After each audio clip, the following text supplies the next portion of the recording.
The hell you want? Okay. Yeah, that's what I got to do here too. So. Yeah, it's so infuriating. See, I'm live right now. This is what I'm talking about. Okay, so we're live? Yeah, we're live. I'm just on my thing here, and it is public. All right, let me share. And sharing. All right. What's up, everybody on Facebook world and YouTube world? Optimized drone with Mr. CIOTTI FPV himself. What's up, people? My name's Eric CIOTTI. You already knew that. Yeah. If you don't know who he is, then you probably shouldn't be watching this channel. Because everybody. Well, you should be watching this video to learn, because if you don't know him, the information is useful. Learn people, meet people. Exactly. Like, Aaron's been around the block a few times. We all seen one or two of his videos at least. Does a lot of building, and he's very well known for his super flowy flying. Thank you. Kind of you to say. So yeah, what have you been up to these days, man? Other than building, obviously. Well, at the beginning of the pandemic, I got laid off, and so it was kind of like, all right, this is the time to try this FPV full-time thing, and it's really hard. it's really hard to work like for yourself and just have no rules and no boss and no anything. So I'm struggling my ass off, but I don't know. I did the 30 days in a row streaming thing, Quarren streams. That was fun. I did the 24-hour stream, and yeah, I popped in for parts of that. I don't know. I'm trying. I'm just trying to get through the each and every day. Yeah, I totally hear that, dude. So. Yeah, I don't know. Right now, I'm playing around a little bit more with Cinewoop stuff. I just finished up a Cinesplore, and I just put the Stan FPV ducts back on my Acrobrat Duo. Nice. So I've kind of stayed away from Cinewoops for a while, waiting for, like, I don't know, a frame to kind of blow me away, which was the Cinesplore. And so I'm kind of messing around with them. We'll see. Nice. I like what stands out. What stands out about their Whoop or their Cinewoop? It's light. The Cinesplorer is just so much lighter than any other ones out there, and the ducts are poured. Nice. Poured, molded. They're molded, actual, injection molded ducts. Nice. So you're rocking the 5-blade. How do you like them? Yeah, they're.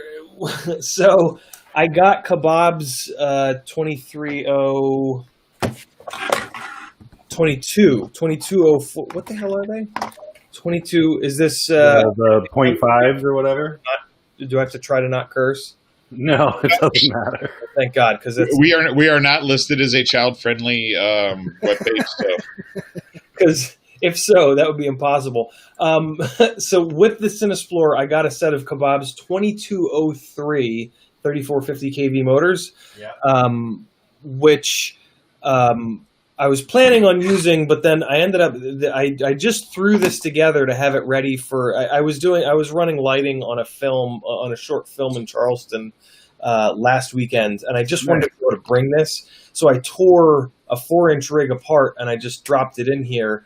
And that 4-inch rig just happened to have these Brother Hobby 2004 motors on it, and they're T-mount motors. And these are the only T-mount Cinewoop propellers that exist. So I kind of put them on by proxy, but they seem okay. I don't really have anything to compare them to, but I'm gonna give them a try. But the frame that I'm using gets the scrapey crop. Oh, really? So I'm tempted to just go back to the normal gem fans that I had in there, but I do really want to try them, so I might pull the NERC and just throttle out until there's no more grinding sound. Yeah, that's that. I just did that an hour ago with the Stan FPV ducts. Yeah. I was going to do it in the motors tab, but then I realized I didn't even need to do that. I just sat there in turtle mode, and I just one hand on the stick in turtle mode. I just spun the prop up, and all I just went like, and I just like squeezed it in a little bit just to wear a little groove, and it was like done. Mine's hard PLA, so it'll disappear very quick. Yeah, that's what these are. That's what the these are the Stan FPV ducks. Yeah, this is the Rimsler Dyson fully 3D printed frame. Oh, cool. So I've made tons of these for other people, and I had a pseudo real estate thing going on a little while ago that I was just like, okay, I guess I'm making another one. Like, so. But yeah, it flies great. It's got an F7 in it these days. So, yeah, man. What's up, Dalton? Dalton's in the house. Aaron Cisco, Travis. What's up, Dalton? View. Do you know Aaron CIOTTI? Do you know Dalton Ray Schultz? Dude, Dalton's the man. We have been talking on Facebook for like 2 years, probably. He was our first podcast guest, actually. Oh, really? Nice. Yeah. Funny or fun fact, Dalton lives about 35, 40 minutes away from me. Oh, so nice. just on the other side of town. He's in Round Rock. I'm in Leander. Oh, nice. Very cool. So Gank, you're redesigning or fixing the files for the Nemesis, and you said last week you were doing something else, a newer 5-inch design. Where was it? The broccoli? Minutes away from me. Yeah, that's that one I'm not showing yet. I just had another talk with Brock about it today. My mind's all over the place with it, so I'm trying to figure out an innovative way to do what he wants and still keep it tough enough for my name. You know what I'm saying? Yeah. Well, he didn't destroy that mutiny yet. He came close, but he didn't. Oh yeah, he talked to me about that. He said he beat the crap out of it. Yeah, that motor was stripped and everything, I think. Yeah, I told him, I said, abuse it. I said, do it. Let me know. I said, if it's got weak spots, I'll fix them. If you want somebody to abuse a frame, Brock Hammond is your man.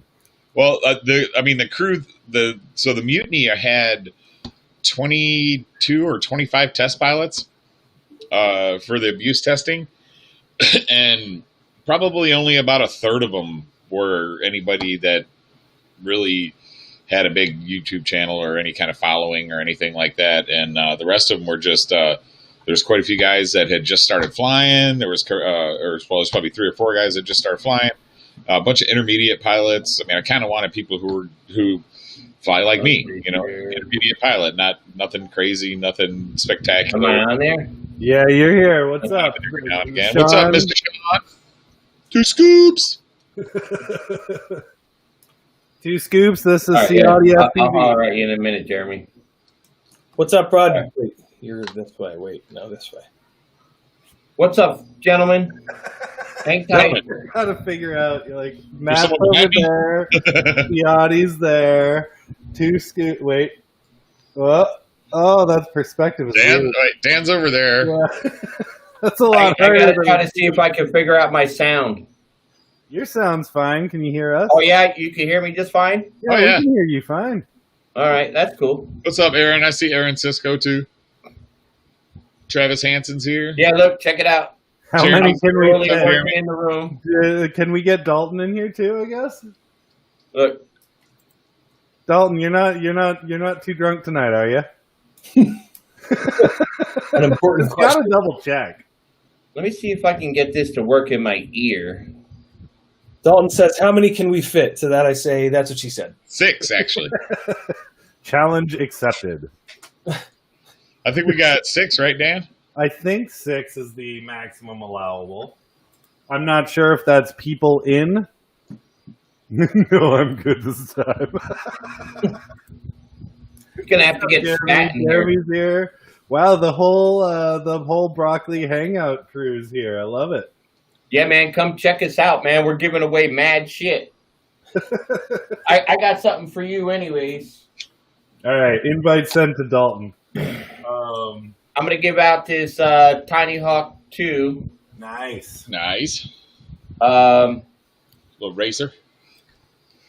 don't know nothing about it, bro. I got it with a buddy of mine that had passed away, Anthony.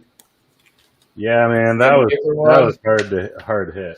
Yeah, sorry. Nothing better to do FPV. This is some of his gear, so I'm gonna I'll give this one away. Yeah, Aaron Cisco, you're here, brother. I got. Am I catching extra noise out? What? No, actually, I'm not hearing any echoes at all or anything. No, your Okay. dog's not barking this time. I probably Well, no, my dog will be barking, but I'm just making sure that I'm not fucking nobody up, man. This is not my stream, so. Oh no, you're good. So I actually want to add to the giveaway roundup. I just picked up from our last guest, Gino. I picked up some Project Zen straps that I'm going to give away. All right, so you got one strap, right? Because one of those are coming to me anyway, so, yeah. Hey, Sean, I got yours right here, brother. Boom. All three. 2 for giveaway, 1 for you.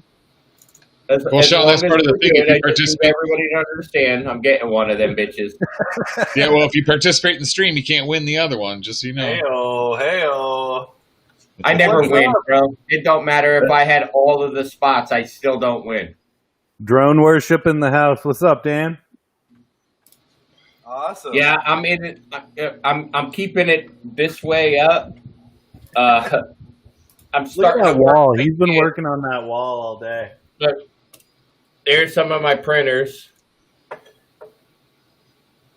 right? And then now this is going to be my new soldering station area that I'm working on Say now. hello. Dalts. What's up, Dalton? I got to move to the better spot, but I was. What, you're not in your laundry room right now? I am in the laundry room. That's where the You know too much about me. You've been on the stream a couple of times, dude. Well, his laundry room's in like a little tucked off area in his garage. Yeah, so that his wife doesn't have to hear him on drone chats all day. It's the hiding corner. What are you doing in there? Mike Chin's here too. What's up? Oh, Mike Chin. Mike Chin. What? I actually asked Mike today if he and Aaron wanted to pop on too. So, but I think he's busy. What are you doing? You're doing a bunch of tickets for Heli Nation right now? 5 pounds of Relegation WoW at Classic, TBS. some tickets, and Yeah. So. Every time TBS does one of those TBS couch releases, Mike Chin gets 5 weeks of headaches. People not wanting to go search for the manuals on the site. So when Matt Gankman sent me, Aaron Stewart sent me her Gank frame because she was having issues with 16x16, and I was like, I'll do it. That's fine. I'll build it. Whatever. I just want you to get it flying. Oh, you're doing the TBS. It's never ending. It never is ending, man. No, it's not. So I stupidly decided to reflash the Tiny Talon F7, and my computer crashed right in the middle of flashing. Right in the middle. Right, like just at the end of the erase part too, which is even worse. And so I go to put it on, and I plug it in when it reboots, and nothing happens. And I was like, oh no, it doesn't have a boot button. what It kind has of luck a is couple that? pads, but I'm not sure if they're the boot pads, so I don't want to screw with them. So I panic messaged Mike Chin, and I was like, dude, Call me, buddy. have him call me, whatever. I'm not in a hurry. I don't care, but I'm just sitting there going, that was one of those panic moments where I was like, who do I need to call right now? Mike Chin. I need to call Mike Chin. Mike Chin's my man. Oh, Mike, stop playing World. Wow. Yeah, here's my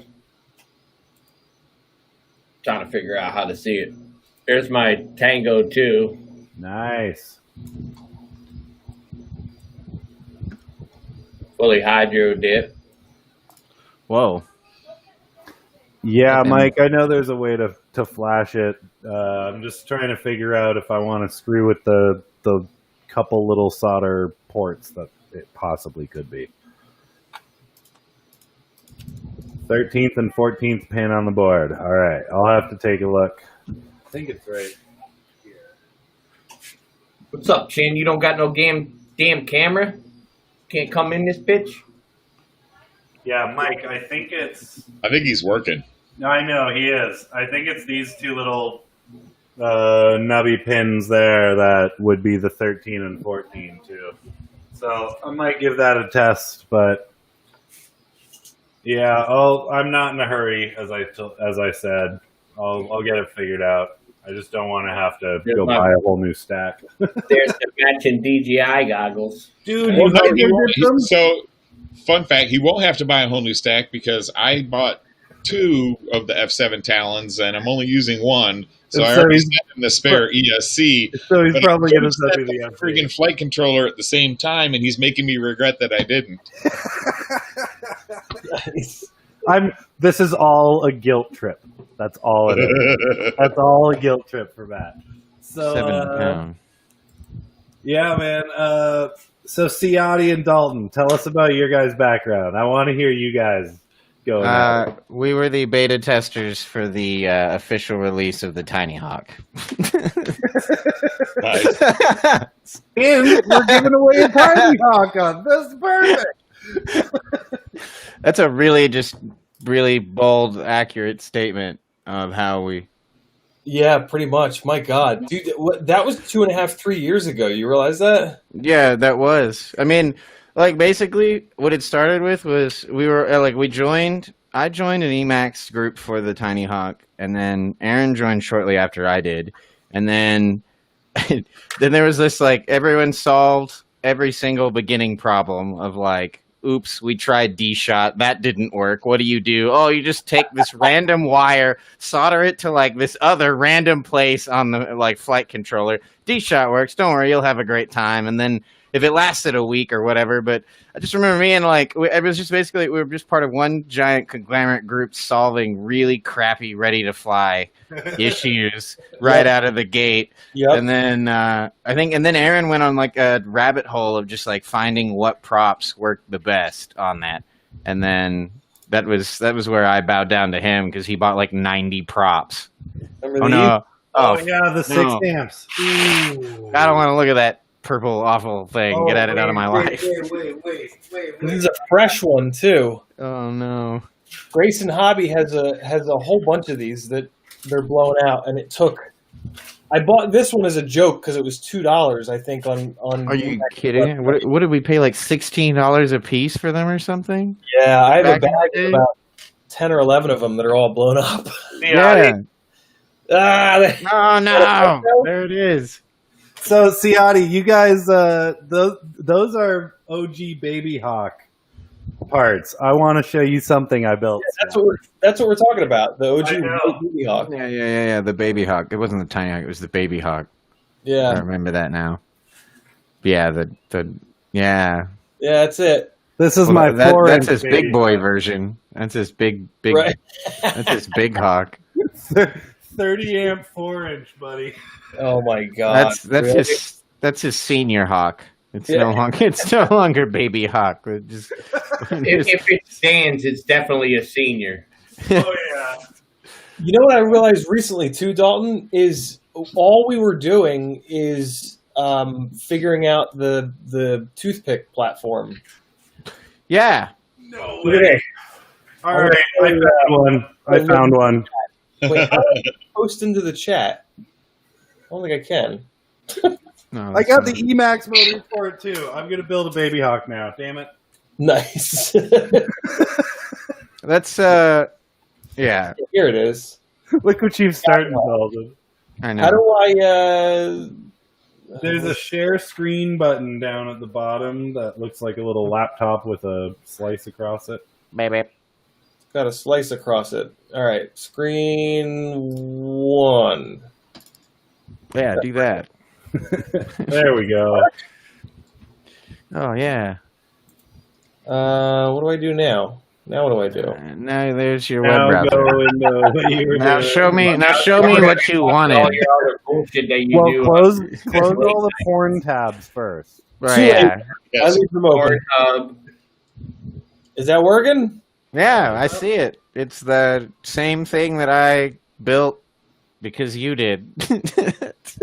Yeah. Like, remember how good they flew eventually? Yeah. Like when we got them onto the 3-inch prop? It was great. Like forever of tinkering, and then yeah, it worked awesome. Oh, what a nightmare. Yeah. Oh, there's the baby hawk. Do you ever? Ooh. Look at that You window. Frame, John. Frame. You ever like made a ready to fly for someone else for free? Yep. That's what we did. You ready to do it? So I made a ready to fly for this guy that I didn't realize that he had not flown drones before. And he had flown like the auto angle assist or whatever ones in angle mode, but he had never done anything like acro. So I built this big flywoo Mr. Croc and all that and got crashed very quickly. I built it all acroed up for him and stuff. And then it exploded. Yep. Sounds like our hobby. Yep. Sounds And then like he got mad at you. every day of our hobby. Yeah. Then he got mad at you because Built something really great. know that he didn't know how to fly. It's okay. I don't And break he's like, "This thing anything. flies great. I crashed it." I only fly micro, so I don't break anything. They get lost on tall objects that I'll never recover them on. Yeah, I do that far too much as well. Is that why you got that Mavic Mini for the rescue there, Dalton? I've actually tried to rescue that Whoop twice now. It's fucking stuck there, dude. I almost lost the Mavic because it got hooked onto the drone, but the drone is so stuck under that LED light. Aaron, I know you haven't seen this video, but basically, like, there was this like water tower, you know, like a roof, and there was an LED unit like this on it. Hang on. And I flew my Whoop right underneath that LED unit on the lip of this fucking thing. Why wouldn't you? Yeah, it's fucking awful. Dude. You can see it in camera. It just goes. And so, like, I took a Mavic and got a fishing hook and tried to get it off, and the Mavic was like stuck. Like the Whoop wouldn't come loose. So then I had to figure out how to unhinge myself. That thing's gone. I've given up. It's probably stuck up there forever. I'm so upset. Yeah. I know where my Mob 7 is, and it's in a falcon's nest. And I have yet to build a rig to go pick it up yet. So I took a what is it? A Simi, one of those little selfie drones. Oh. One of those little GPS nonsense pocket drones. I took this thing up and I scoped it out and came back and was like, oh yeah, there it is. All right, cool. I still haven't lost one. Knock on all the wood in the world. Tomorrow, Aaron I haven't yet Ciatti either. with 4 rigs. I've broken plenty, but I still haven't full blown lost one. Actually, I take it back. I have lost one, and it was because I had shit piled up on my desk over here, and my trash can right off my desk, and like I had it sitting up there, and I was doing a bunch of stuff, and I went to go clean my desk, and I was looking around, and I was like, man, where the hell's my little Orion? It's like, shit. And then we had just taken the trash out. Trash day was like that day. So I was a little frustrated. Someone in the trash dump found a fresh spot, or, had a chance to find a fresh spot anyway. That was a Flynoceros prototype too, so it wasn't very wasn't a good loss for me. Aliens will find it 10,000 years from now. Right? What is this thing? Yeah, man. Oh, dude. So Aaron Cisco says, I think I've bounced off the ground 10 times in the past 2 days. Mike Chin, he says he's lost 2 tiny whoops at the top of the tallest building in town, both with crossfire on it, and lost them the same night. Ah, That's easily $200. I've lost a couple. I've lost a Mob 7 and a Meteor 65 that I had. One of those URUAV ones way back in the day. Both alien whoops too. Oh damn, that's even more money. Oh, alien. I remember those. Oh my god. What happened to them? They just know. I think aliens still around. I just haven't seen much from them. Aaron, I got this for you. I'm sharing a screen. How dare you? I don't wanna. I don't want to. All right. What you got? Dude, speaking of R3D, I'm building a whole bunch of R3D rigs. This is what's up here is an R3D. I watched this video really? the other day. Yeah, so watch this. This is sad in every way. I'm going back for the revenge. I'm like, that wasn't a good enough dive. Let's do it. All right, Wind, you're my bitch. And oh my God, I'm your bitch, Wind. That's right. Oh yeah. That's never coming down. No, Dude. look, it's like the last scene is like upside down, wedged in that thing. I got 2 words for you. Turtle mode. It didn't work. It just spun me in circles. I was doing turtle mode and I was doing the yaw and I could see like the street, nothing, the street, nothing, the street, nothing, and I was like, yeah, this is fucking not doing shit for me. So, it was a sad adventure. Yeah, I did. I just finished a tune for my 75, which is super fun. I've got it on 1S right now, but it flies a lot faster than most 1S I've ever played with. So I'm pretty proud of that. I'm trying to bring it up now. I can't find. But I've been playing a lot with it, and I've definitely had to go through some props and the new frame, too. What motors are you using on the 75 millimeter? Or On the 75? Yeah. I'm using the Thrust UAV 15,000. What's the I think they're 0704s. Okay. Dalton's being arrested apparently. Uh-oh. It happens. Dalton gets arrested like every other day. Look at the I'm flag. pretty sure that's normal. Oh, Mike Chin, I'm going to watch that video when I get off this. That's awesome. Oh, I'm not being arrested. That's my LEDs off my computer. Oh yeah. Call it what you will, brother. And I just built this. his wife's got a switch. It says, "Take care of the children now. I'm done. I'm done." Yeah, I'm done now. Oh, that's cool. That's the Ion 3. Yeah, with the little Insta360. That's why I found a bunch of these R3Ds, just because I can hang the Insta360 on top. Yeah, this Dalton, thing. that's the one you sent me a picture of the other day, right? Yes, yeah, and then I also made this one too recently to recuperate what I lost. Nice. Oh, Very nice. cool. Yeah. I'm obsessed with these things. I have gotten really good at indoor acro, and these things have like really fulfilled a need to want to fly through the gaps in most chairs. Yeah. So it's like really good feeling when you just like through a tiny square. Hey, here's my little 75 that I've been having fun with the tune on. Now these props are severely damaged, so it's got a little bit of jello, but it's been doing pretty fun. At 1 frame a second, it's got no jello. It looks perfect. Exactly, right? There we go. Is it playing at all? Yeah, before the update. It's playing, but at what he said. Oh man, it's playing. Is that how my maybe the video smaller looked? screen will help. Dan just Oh, yeah, had yours looks worse, bro. today.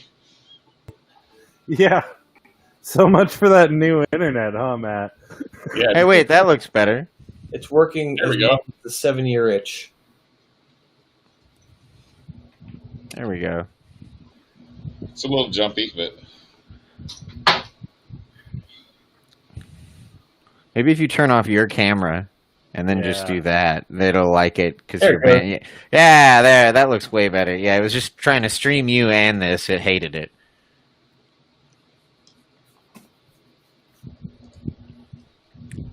What are you running on this again? You said I was trying to get my quads. What? I'm running it's a beta FPV board. It's a 2S board, but I've got it wired for 1S. It's Thrust UAV 15,000 kV 0704s, I believe. Oh, okay. Although I very much want to buy the new 0803s from Tiny Whoop that would make this incredibly fast. That I asked because I just put 0803s on this 75 R3D frame that I'm building, and I'm wondering how they're going to be. Are you getting? You haven't tested them yet? No, they're 0803 19,000s, so I think they'll be good. I mean, They'll be. Yeah, they should be pretty good because these ones, not gonna lie, they get a little hot, but they haven't screwed up yet, and I've probably put 150 packs through them so far. nice. I would. So they're still in good shape for the amount of usage they've had. Dan and I, Tweet FPV and I were kind of like comparing notes on the 75 millimeter whoops a little bit ago. He went to 1102s and he really likes them, and I was like, all right, I'll go to, because we were both on 0802s, and I was like, all right, I'll try the 0803, you try the 1102. So we'll see. You know, something that blew my mind the other day on finding a bad motor is somebody said that a motor that's like going bad or shorted somewhere will spend less than a motor that's not, and my head exploded. like if you flick it, you know, and it free spins. Yeah. So if you have one that does that shorter than the other, it's fucked compared to the other ones. Bardwell showed that on. Yeah. I think that's more ESC, no? Well, so I saw a video where some dude hooked up like a what am I trying to think of? Mike Chin, message reads me digital that. signals. Message me that link because I can't seem to click on it. Yeah, he but hooked it up to that and read the EMF out of it, and he physically had a motor that was bad, and he would spin it, but it would spin slower and still do that, but the EMF was like all over the place compared to like the other motors that were good. Yeah, I heard if you have a set of tight motors or a tight motor, if you cut them at the ESC and it spins freely, it's a MOSFET in a like a 4-on-1. It's bad. Yeah, I've learned that a little while ago, but that can also be a false positive sometimes too. I've had motors that were bad that still spun freely after the ESC had blown as well. I got this FPV cycle thing in this Ion right now, and I guess I'm lucky because Bob has me blocked on Facebook, and somebody from his group actually messaged me and warned me that there's a bunch of basically failures on these right now. But mine, I guess, is lucky because I have 0 issues. Do what? That 30 amp whoop board? No, this is the FPV Cycles, the Z's board or whatever. I think it's an 8 amp 1S board. 1S board? Yeah. Yeah. Okay. But yeah, somebody, I guess. Thing. Yeah. I'm in the process actually right now of designing a 16 by 16 AO, like a 16 by 16 Zeus basically. Oh wow! So this is Mike Chin's how he lost his loop. Whoa. And I wanted to play this mainly because Sidewinder pops in and just goes, Mike Chin, this is not a show about you. Schooled. And it can be a show about it could be a show about Sidewinder, it can be a show about Mike Chin or Aaron CIOTTI or Dalton or anybody. That's what the whole point of this show is. Well, yeah, technically it's Mike Chin's loop. FPV people, so. You do not want a show about Exactly. me and Aaron. That's How to get a bunch of trolls in your chat real quick, featuring Aaron and Dalton. yelling at people. Yeah, sorry, Mike. My internet's horrible. I'm sorry. I think I'm gonna start having Matt host these. Somebody else do it. I offer that. I know, and I thought my brand new modem and router today would have solved this issue, but I guess not. Love you guys. What's up, Matt? Well, Matt, you're gonna have to come on, man, because we had your cousin Captain Uno on here a couple weeks ago. Was it 2 weeks ago? I think so. Mike, I see a lot of stuff broken by user error as well. Mike, all things are user error, generally. Yeah. Hey, Sean, what's your criteria for this Tiny Hawk giveaway that you want to do? Man, just to give it away, bro. Don't need it. Figure it out. Fair point. Anybody want a Tiny Hawk? If so, You know what I mean? Up in the car. I got a buddy of mine passed away, Anthony Land, and we've been giving a lot of respect for him on our FPV hangout. Check it out, Yeah. Rock FPV. You guys did the minute of silence too. This guy here is just something that I got caught up in. I got this. This is one of 3 analog quads that I got. The other 16 are all DJI. 3D printers, RC cars, gas-powered boats, helicopters, planes, you name it, and umpteen batteries. So I figured, you know what? Let's go ahead and we'll give something away.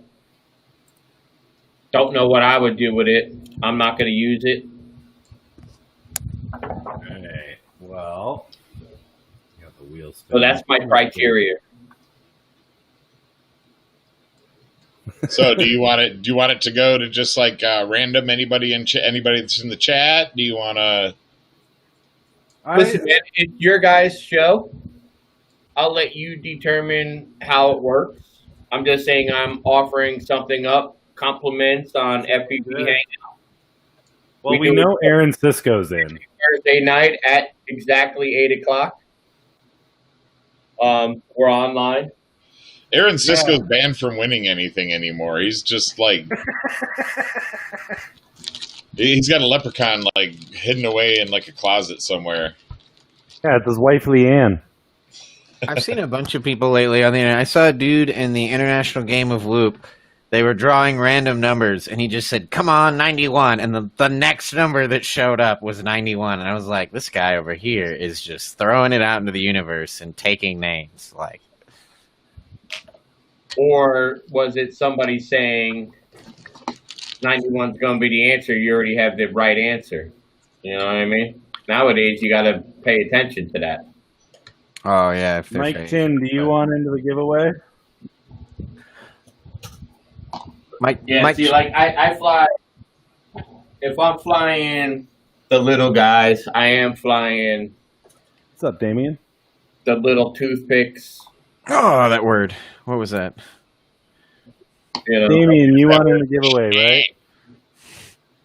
What's up, Broccoli? The whole Broccoli team's here now. the pickle pods, Aaron, I saw your chuckle. and found some of my new. Triple? This little guy is something Chuckle. pretty nice, man, from Armington. The Is little that tadpole. Oh, the Gecko or whatever. tadpole? Nah, it's a tadpole. Tadpole. That thing looks sweet. Fully set, a small crossfire. It's got the rotorized skids scaled down, right down to little wire guards. Like, this is the kind of shit this dude did, man. His quads are like something else, bro.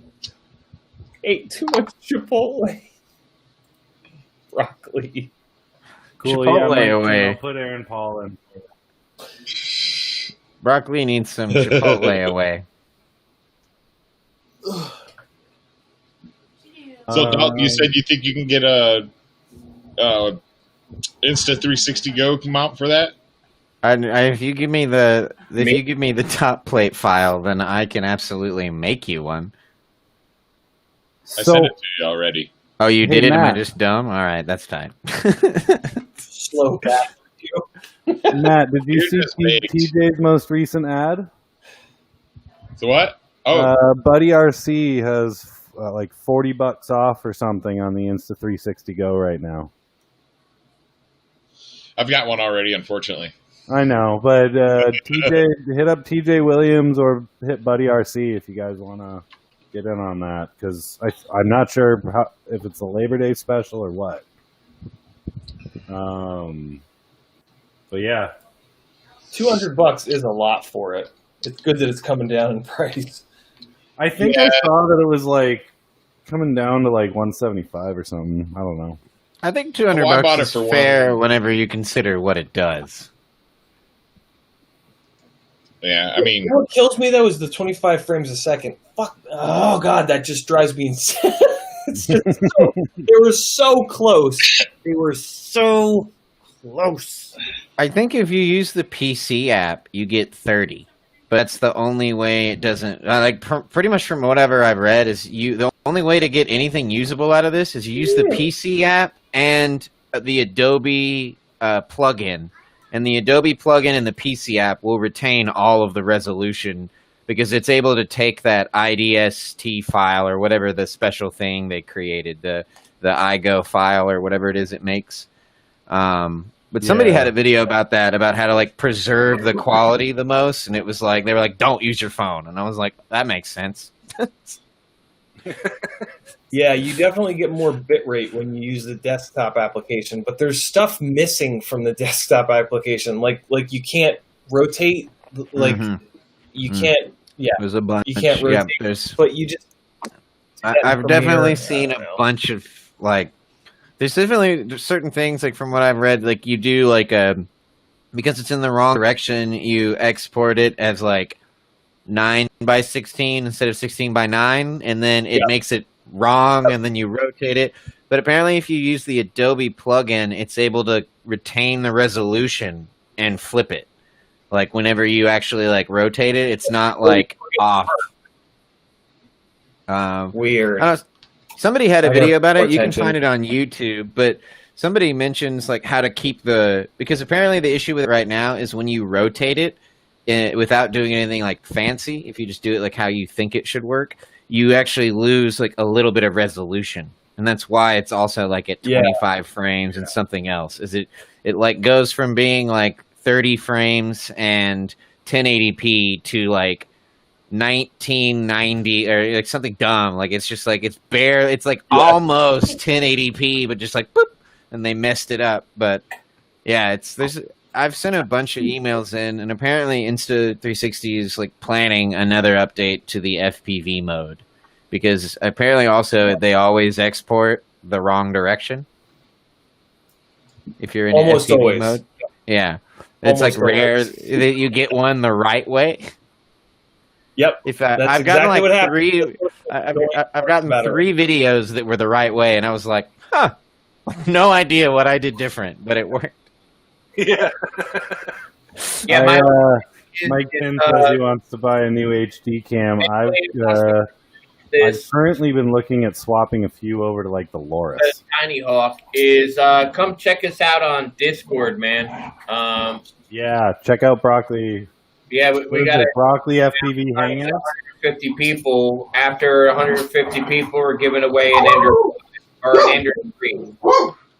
An Ender 3? Yeah, an Ender 3 Pro. Damn.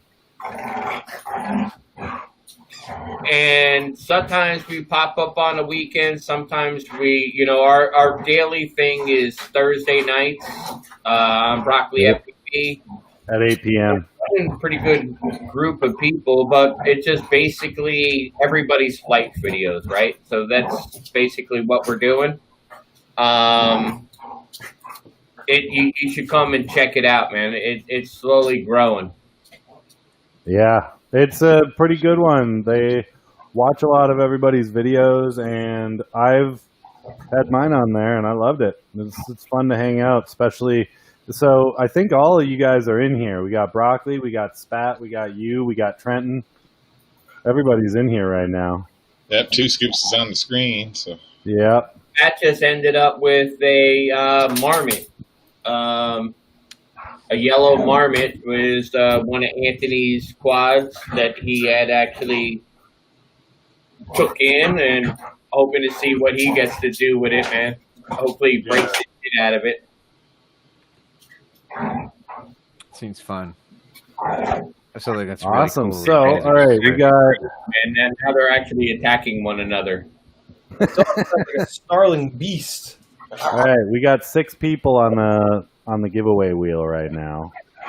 We got Travis Hansen, Broken Sky, Lights Out, Damian Bailey, Aaron Paul, and Night Train. So, What, let's lights see. out? Trenton's not in Lights there? Out. Lights Out's on there. Do you want him? Trenton, are you in the giveaway? We know you're in for it. Aaron Paul on the giveaway, Dan? Yeah, Aaron Paul's there. Mike gave up his spot for Aaron. All right. Smash it up in your cake. All right. So Hey, I gotta let's do go. the wheel My spin. kid is magically missing a tooth now, for not the right reason. Oh, fun. Well, Dalton, it was a pleasure and a privilege, friend. Yeah, you know it, guys. As always. Do your work, Tooth Fairy. Be good, brother. All right. Let's see. Application window. No. Chrome tab. Wheel spinner. Sure. Brock, you're right, man. Aaron wins everything, but I'm not going to send it to him if he wins. So that's So his do we want Well, he to? won 2 frames from me. He won a new racer, and he freaking won a. Dude, he wins everything. He literally wins everything. It All doesn't right, matter. He just wins it. What's he saying? Aaron does win everything. He's got that luck of the Irish, I guess. I don't know. So if Aaron wins, Trenton wins. There you go. Let's just get real fucked up here. All right. Do we want? All right. I'm just gonna spin whatever. There you go. If Aaron wins, Trenton wins a 7-inch Centurion. Oh snap! DJI compatible, fully set up, crossfire. The only thing that needs to happen is Trenton needs to buy a pair of DJI goggles. If he buys that, I send him this. And you could probably buy them from Heli Nation. Call my Whatever it is. He could win this sucker if he shows me a receipt that he bought a pair of DJI goggles, and Aaron wins this little guy. If Aaron Cisco wins, Yeah, Aaron Cisco wins this. Trenton wins this, as long as he shows me a receipt for DJI goggles. done. Oh, damn. Done. All right. So, So let's really put money on the thing. Damian Bailey, you're in the wheel too, dude. Don't worry. All right. So we got Travis Hansen, Broken Sky, which is Aaron Cisco. We got Lights Out, which is Trenton. We got Damian Bailey, and we got Aaron Paul, and we got Night Train FPV. So, I think we should spin this.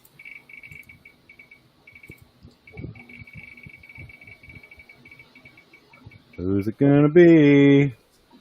Travis Hansen. All right. Nice. All right, Travis. Well, I guess you get that, and Trenton doesn't get shit.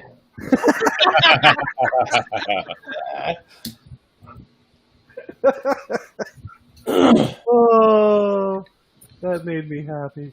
Do the FPV, man. Check these guys out, man. It's a awesome group, bro.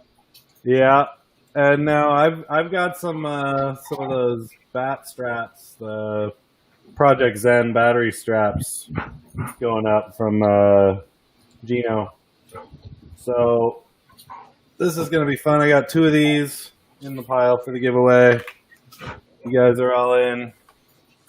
Dad, bro. Hey, Trenton, man. It is yours, man. I just figured it would be cooler if you could want it on something.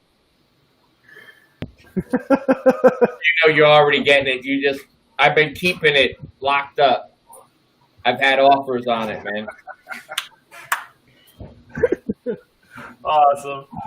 DJI is for nerds anyways. You gotta stack the deck, and I was trying to like that whole, epic tra-la-la thing, where, oh my God, 2 people won. All right, I'm gonna spin one more time for the battery straps, I guess. We're rocking your Crossfire, bitches.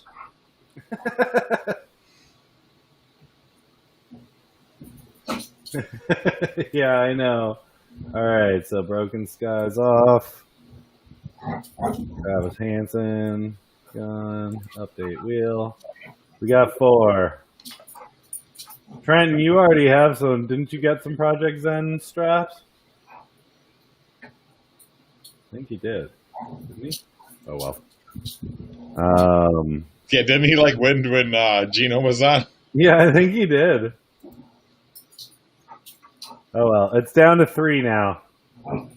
What are we giving away now? Project Zen battery straps. Oh, I already won one, right? You got one, yeah. You got one coming to you. Trenton's like, no.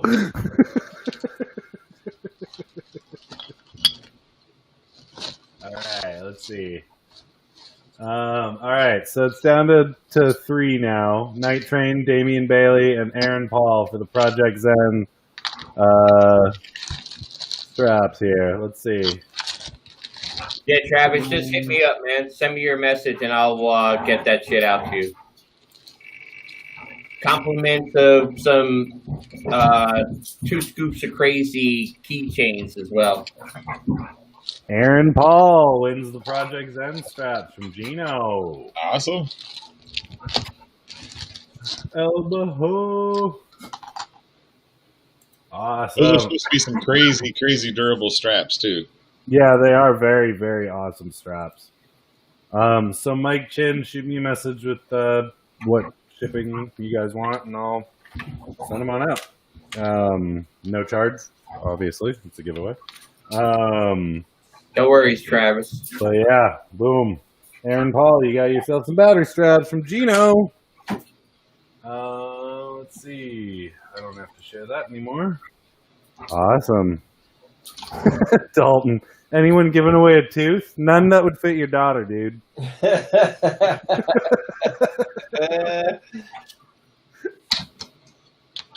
All right. So, hey, anybody, I don't know, in 3D printing, man, anybody use the 3mm filament? no. Yeah. Get ready to set one of my rigs up for it. I have 4 rolls of, fucked up. I ordered it and then realized, oh shit, that was the wrong one. Yeah. So I got brand new rolls of 3mm. Dalton used to use 3mm. So I got a Small or large in comparison to the normal? I don't know anything about 3D printers. So guys, I gotta share this. Mike Chin just sent me a message that I really want to share here. Let's see. Let's do that. Aaron Paul's reaction, everybody. Yay! That's funny. Yeah. Sean, you are you thinking of making the move to a 3mm printer? I might have to. I have 3 rolls of it, man. Just because you've got a few rolls, you're gonna make a move to buy a brand new printer? I might change one over to see what the hell it is. Yeah, no, that's crazy, right? I have 4 printers here right now. I just sold one, so I have 2 upstairs. Yeah. But I'm getting ready to do this Ender 3 for the FPV hangout. Yeah.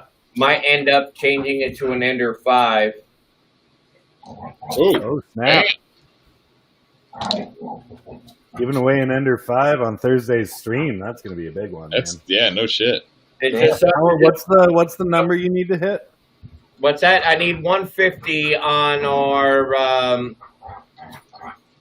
our Discord.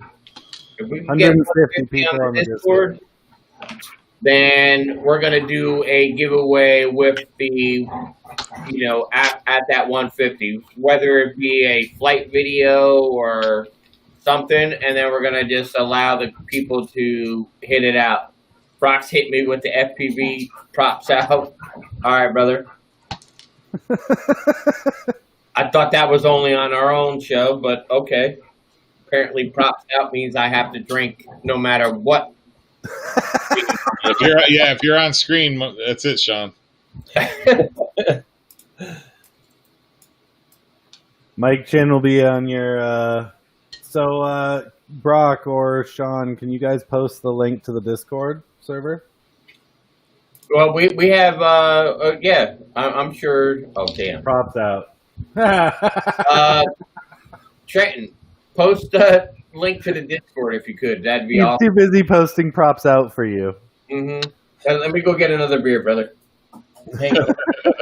You're going to need it. Oh, I could talk about every single rig of mine that's props out right now. So we could get him drunk. There it is. Mr. Spat posted it. All right. So Mike, in the comment there, Jeremy just posted the Discord server. Uh-oh. Broccoli's speaking in code, it looks like. He's now saying turtle mode. What?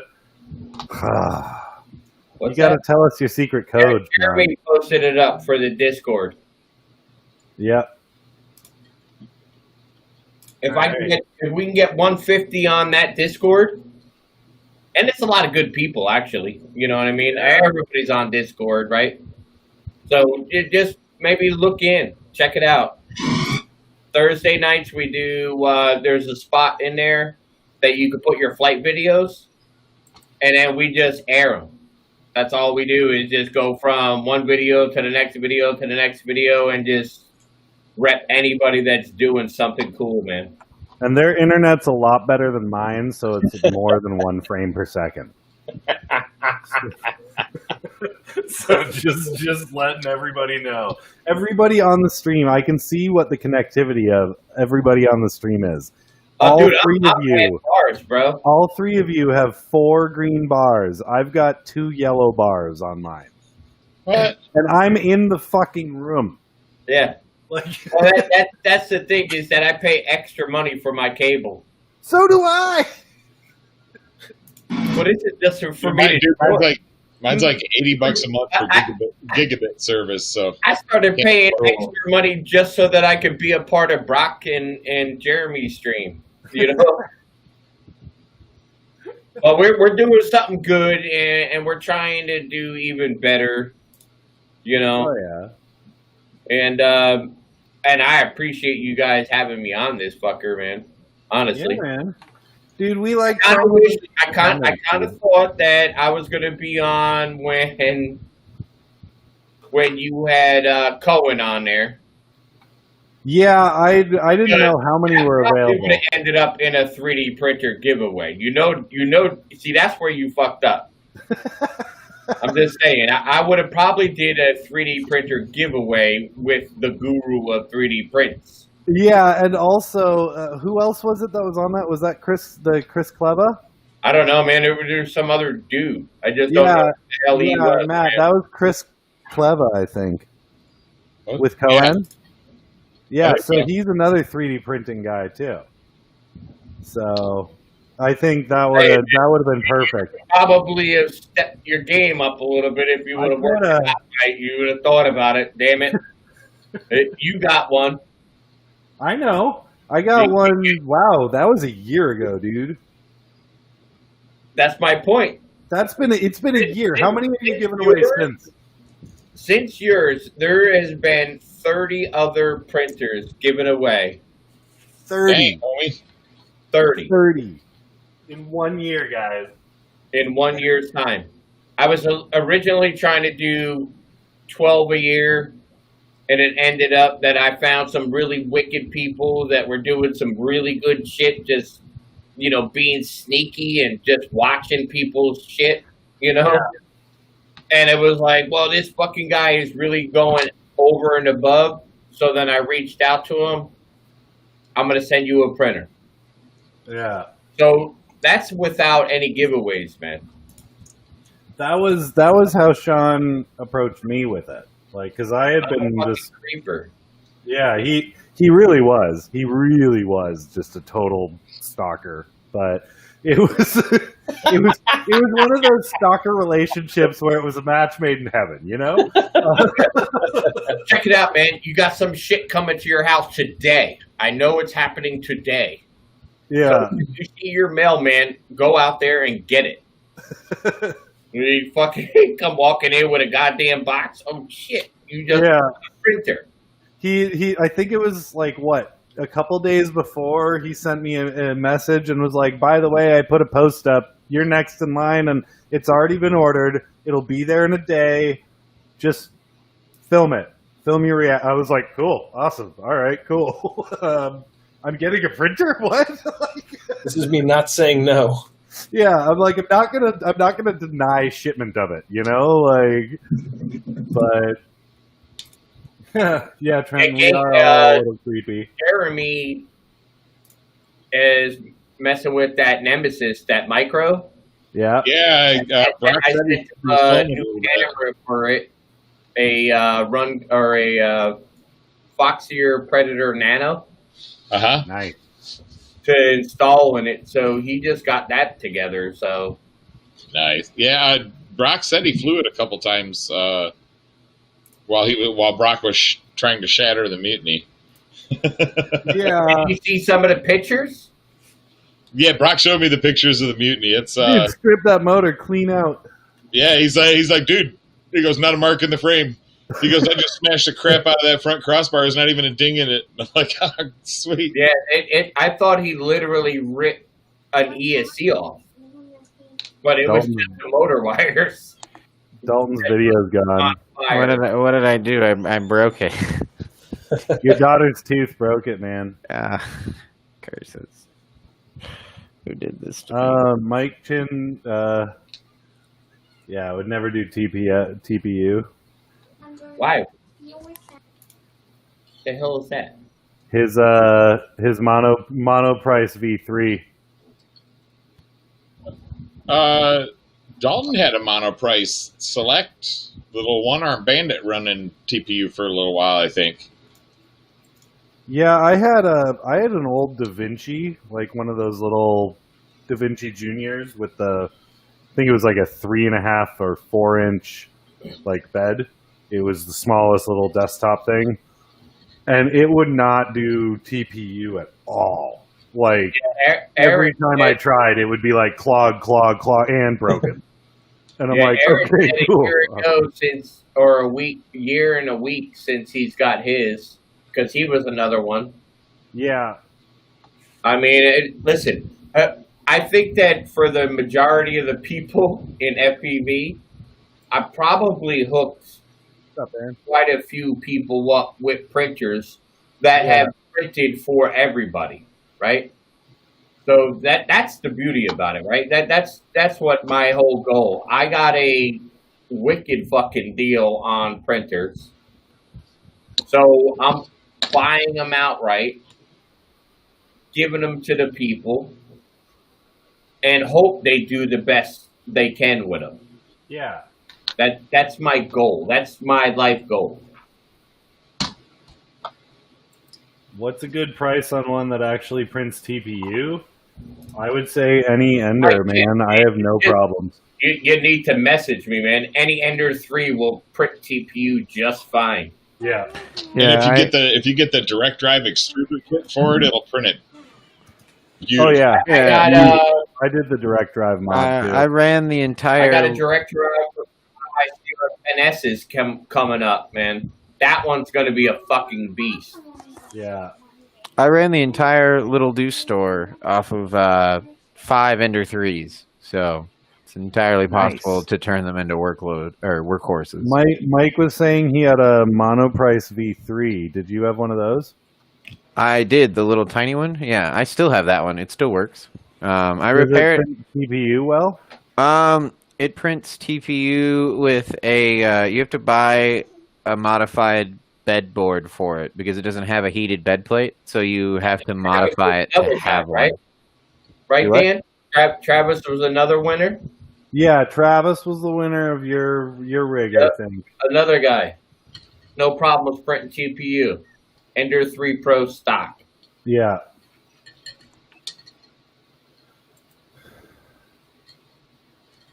Mike Chin gave up on printing because of that Monoprice. I mean, Mike Chin, we all print, so if you ever need print, go down. You can buy them all day long for $180. Oh yeah. On an average. Yeah. You know what I mean? Get it. It's literally. Listen, you buy a pair of goggles, they're $400, $500, right? You buy a radio, that's $300. You spend all this money on fucking TPU or GoPro mounts and all this bullshit. It literally takes no time at all to print your own shit. It just doesn't make any sense why anybody in FPV does not have one. Yeah, I agree. And that's the thing. Like once I got it, I started printing Cinewhoops, ducks, like toys for my daughter. I printed a doll. I've got she wanted a lotus flower, so I made her a little glow in the dark lotus flower. Like, this is the easiest thing. Like, especially like I'm a full-time single dad. Like, she's not in school. I need to print puzzles. I need to print toys. I need to make things for her. 4 years ago, my CR10S. I still use mine. It's still printing with stock shit. I just upgraded my CR10S with that Ender direct drive kit. That it works freaking great. And I just upgraded. I still have the original extruders. You know, like the shit that came with it. Everybody mine's still using the same motor. Metal. Don't need it. It fucking works awesome. But now I got this guy. So this is going to be for the Ender, or for the CR10. I'm rocking a Big Tree Tech E3D board. Nice. You're going to go with the new touch panel display too? Dual Fang. Did you print that yourself, or did you buy that? No, I bought this. Or no, I printed it. It's a well, you look, and it's even got the wiggly eye. Because I just bought dual fans to go on my CR10. Yeah, so this is set up for the CR10 with bullseye Pets Fang. That's gonna be one of it. I got the E3 touchscreen. Nice. You got all the upgrades I'm looking at. I was just looking at last week, Sean. I haven't bought them yet. So let me know how they work. We're still going. I already have the E3D set up on one of my other CR10s, and with the new firmware, absolutely awesome. BL Touch, and then now this is my this is gonna be the Micro Switch dual gear hot end, Nice. direct drive, all milled. Nice. So that's going to be for the hot end with the all metal hot end on it. I gotta dig through the underside of my shit. Sorry. Didn't know that I was gonna be a part of this, but I got the BL Touch. Okay. Full setup for that with the extended cables. And what else do I got for that one? That's it, I think. So that one's going to be my first direct drive. You know, and I think that it's going to probably be one of my best ones. My Ender 5, absolutely love it. I've given away all these Ender 3s, right? Never owned one. So when I was trying to give people my profiles, I don't know how to help you. Now I have my buddy's Ender 3. So that's actually even cooler yet, right? So I didn't even buy that Ender 3. I got my buddy's Ender 3.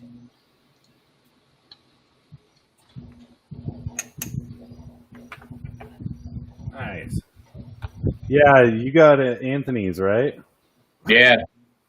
So I've upgraded my Ender 3 to the direct drive. CIOTTI, you've got a printer too, right? Nope.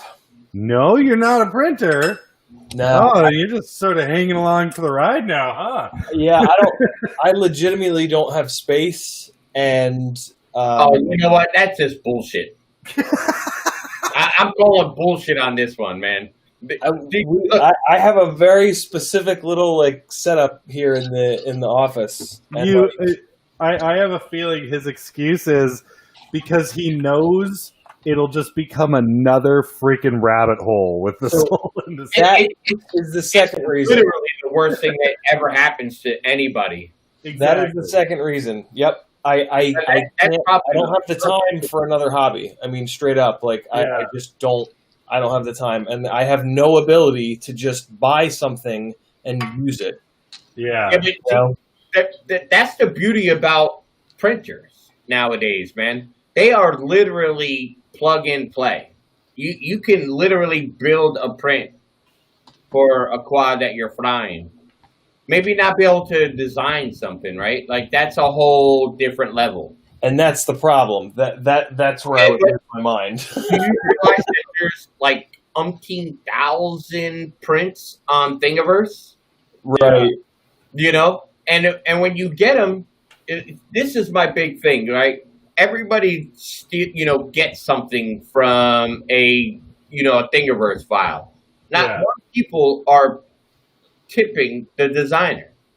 I don't give a shit if you stole it and you haphazardly made the print and whatever, but if I take a print from somebody on Thingiverse, I tip them. Right. That's smart. 50 I didn't cents. even realize that was a thing. It's not that much. You're a nice man. If people throw down $1, it makes it worth them to actually design more prints. Right. Yeah. That's the thing. That's where a lot of people are just like fucking nasty, grimy people. Like I have Matt. I got all of this shit up here. That's your quad hangers. Yeah. Yeah. Matt Gang. Yeah, I literally just changed printed all those. So You know, it comes down to that people need to start, you know, respecting the people that are doing it, man. Like, Well, I mean, I didn't put those up there to you know, to try to get people to pay me for them either. You know, no, it's I like get it. the I goggle appreciate it. case thing that I have. I didn't do that to make money. I mean, I could have sold them for $20 a piece. I had freaking 15, 20 people that I did sell them to for $20 a piece. Well, Well, 15, you know, you robbed a bunch of 15, people. 15 plus shipping. Let's just call it what it is. But the thing is that the idea of putting something up on a free site for people that have printers, you Dude, know, look at how much crap I designed for the Plano stuff. Yeah. exactly. I mean, I designed design. tons of stuff for the Flino. Like I had some of the first prints for the Cerberus V3 because I was one of the test pilots for it. Yeah. Here's my. This is my Ender 3. Let me see if I can. Yeah. That looks I beautiful, love how man, you're just carrying it around like a purse. right? Well, it still hasn't made its spot yet. It's getting there. But it's all full cable chained, and you know it's got the dual fang. It's got everything, man. Nice. CIOTTI, what are you building these days? Right now, I'm building a Cinewoop. Well, Nice. no, I'm sorry. This isn't a Cinewoop. What am I saying? This is this is the R3D shifter. So I'm trying to figure out a way to do Micros for life. house tours like very quickly and easily, and so I'm trying to figure out the latest possible way to pick up and haul around an Insta360 Go. Yeah. So I'm basically building one of each size, 65, 75, 85, to carry an Insta360 Go, as well as a 3-inch rig. That sorry, 2.5-inch rig, the BQE Ripsqueak Micro. Nice. And there are 2-inch prop guards. So I'm building that with 2.5-inch arms, and then I can convert it so it'll fly with 2.5-inch props as a freestyle rig, and then 6,000 kV 1306s. So I'm thinking I can run them on 5S with 2-inch props, and test that size. That should work. I did this one. This is a 2-inch, and it's got a little 720p DVR Nice. camera in it. So I've got that little HD, but this one was actually sent to me by Two Scoops of Crazy, and this is the 2.5-inch Cerberus Micro. Oh, cool. So, That's such a neat looking frame. and he sent me a Caddx Turtle, Baby Turtle V2 for it. Oh, So cool. it's now HD, and it's freaking spectacular. Like, it handles like a dream, and it's like, if I wanted, I could get the 2.5-inch prop ducts because there's just enough space. Like, Right. there's just enough space there. So I'm kind of tempted to do that because the camera's angled up high enough to just be completely clear anyway. Right. And I'll have my own little 4S HD rig, you know? Yeah. It's that's. I've kind of forced myself to only build HD rigs at this point to cut down the number of builds. Yeah. I love DVR footage, but I hate it at the same time. And I finally figured out what's blacking out my video or blowing out my video in one spot.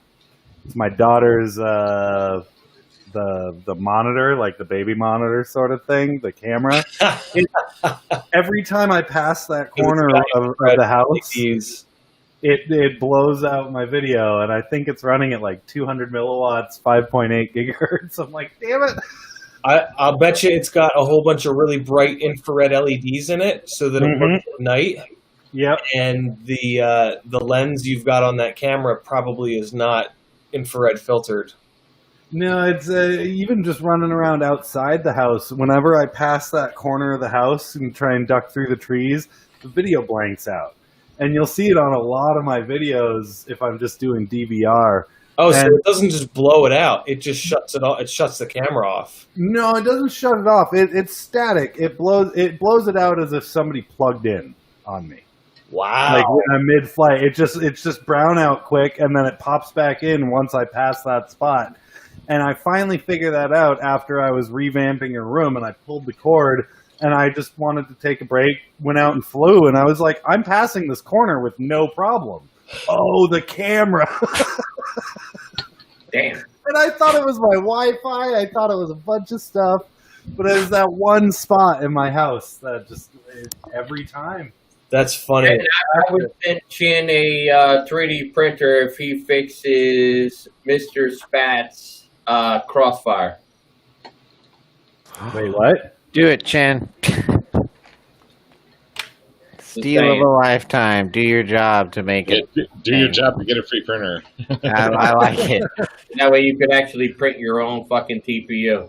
Yeah. And if he gives you an Ender 3, I'll give you all the profiles I have. Yeah, you hear that, Mike Chin? If you fix Yeah. his buddy's crossfire, then he might just find a 3D printer.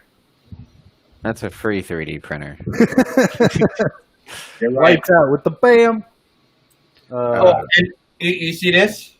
Yeah, the broccoli. We got on the merch store at the fucking The Stream Elements merch channel. store. I bought the yeah, Mike Chin. You were working? All right. Yeah, well, Maybe you'll just have to replay. you might have to get with Jeremy and Yeah. Get with Mr. Spat. Fire. So, Mike Chin, get with Jeremy Spatrasano You fix his or crossfire, Mr. Spat. We'll have you on our show, and we'll Fix send his you. crossfire.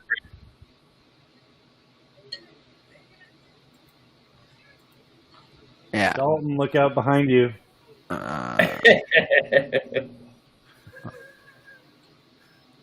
Oh Someone's God. hiding back there.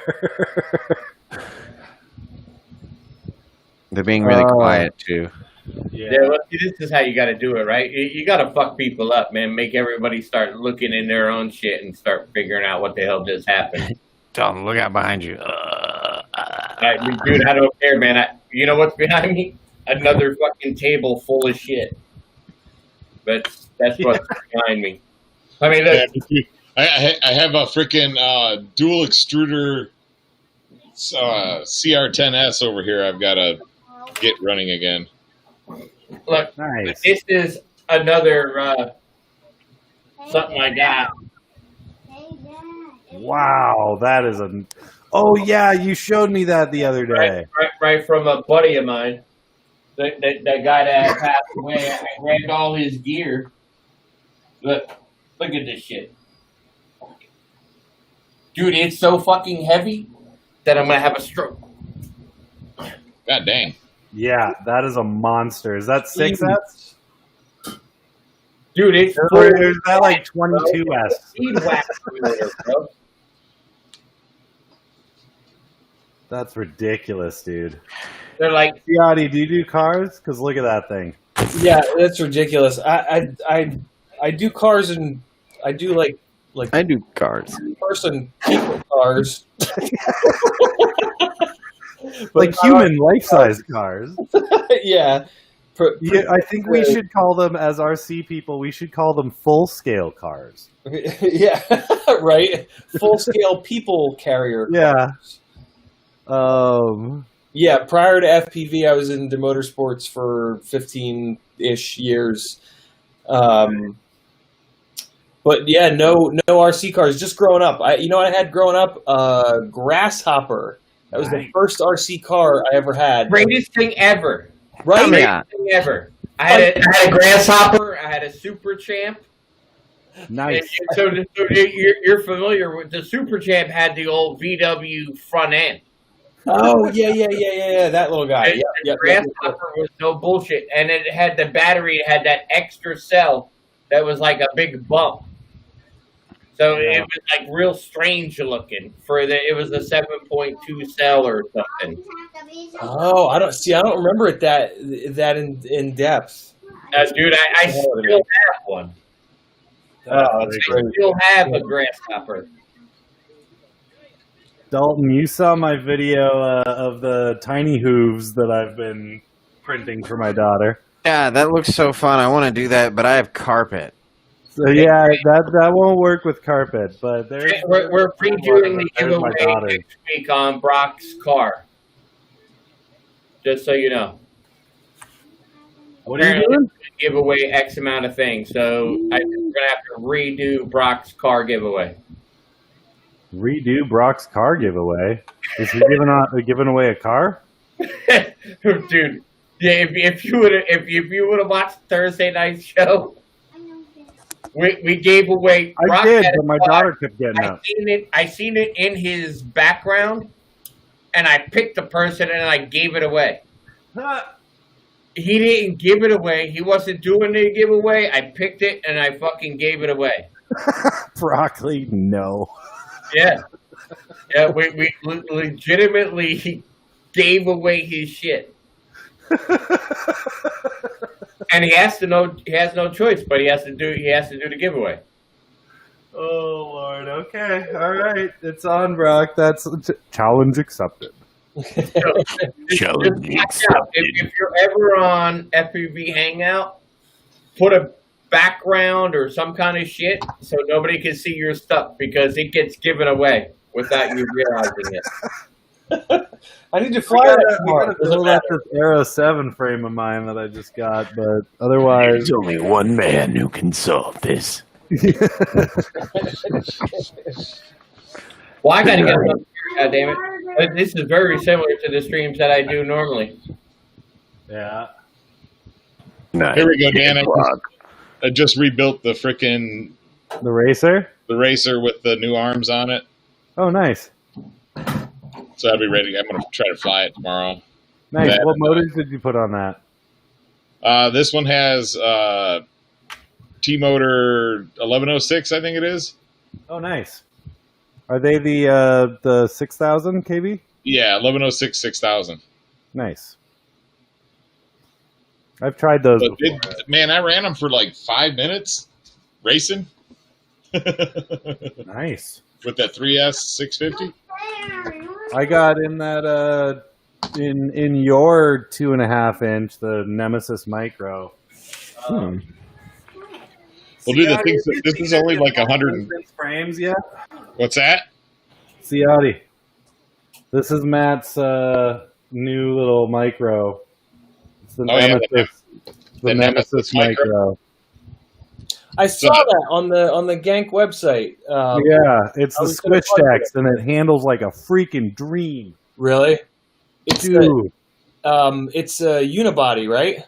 Yeah. Yes, that one is. Any plans for a removable arm in the future? The Racer Mini has removable arms. Yeah, so the Racer Mini, it's got a boomerang arm. Can you top mount the battery on that?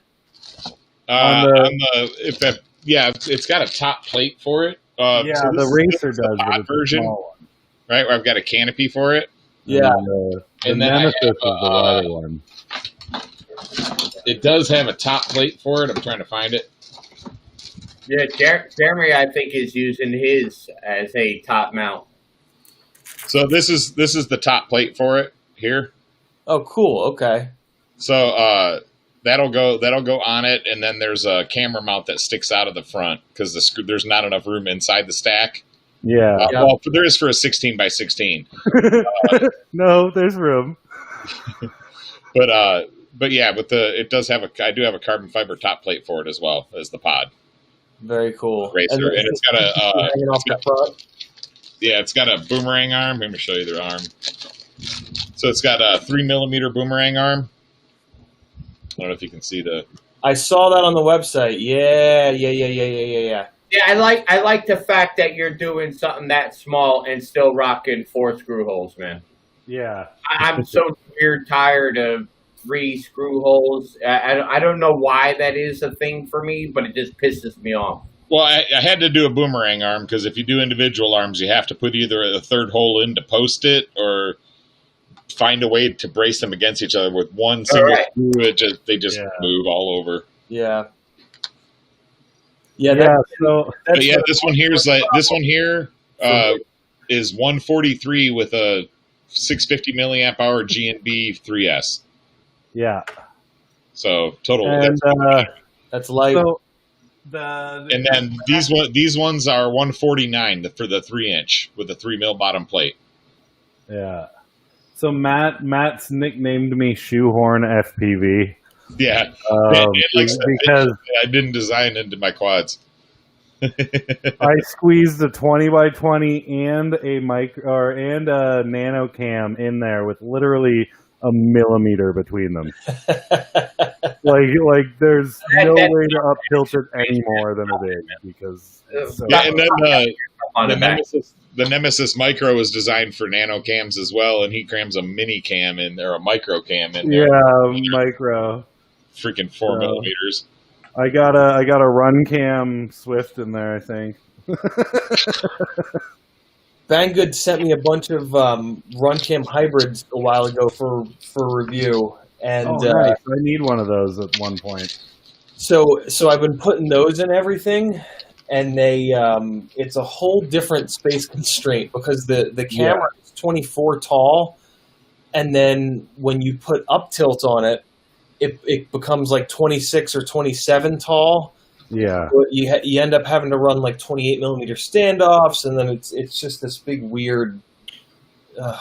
So I got this frame. It's an Aero 7 by Falcon Multi Rotors, and unless I do a custom top plate and stuff, there's no way to do a GoPro mount.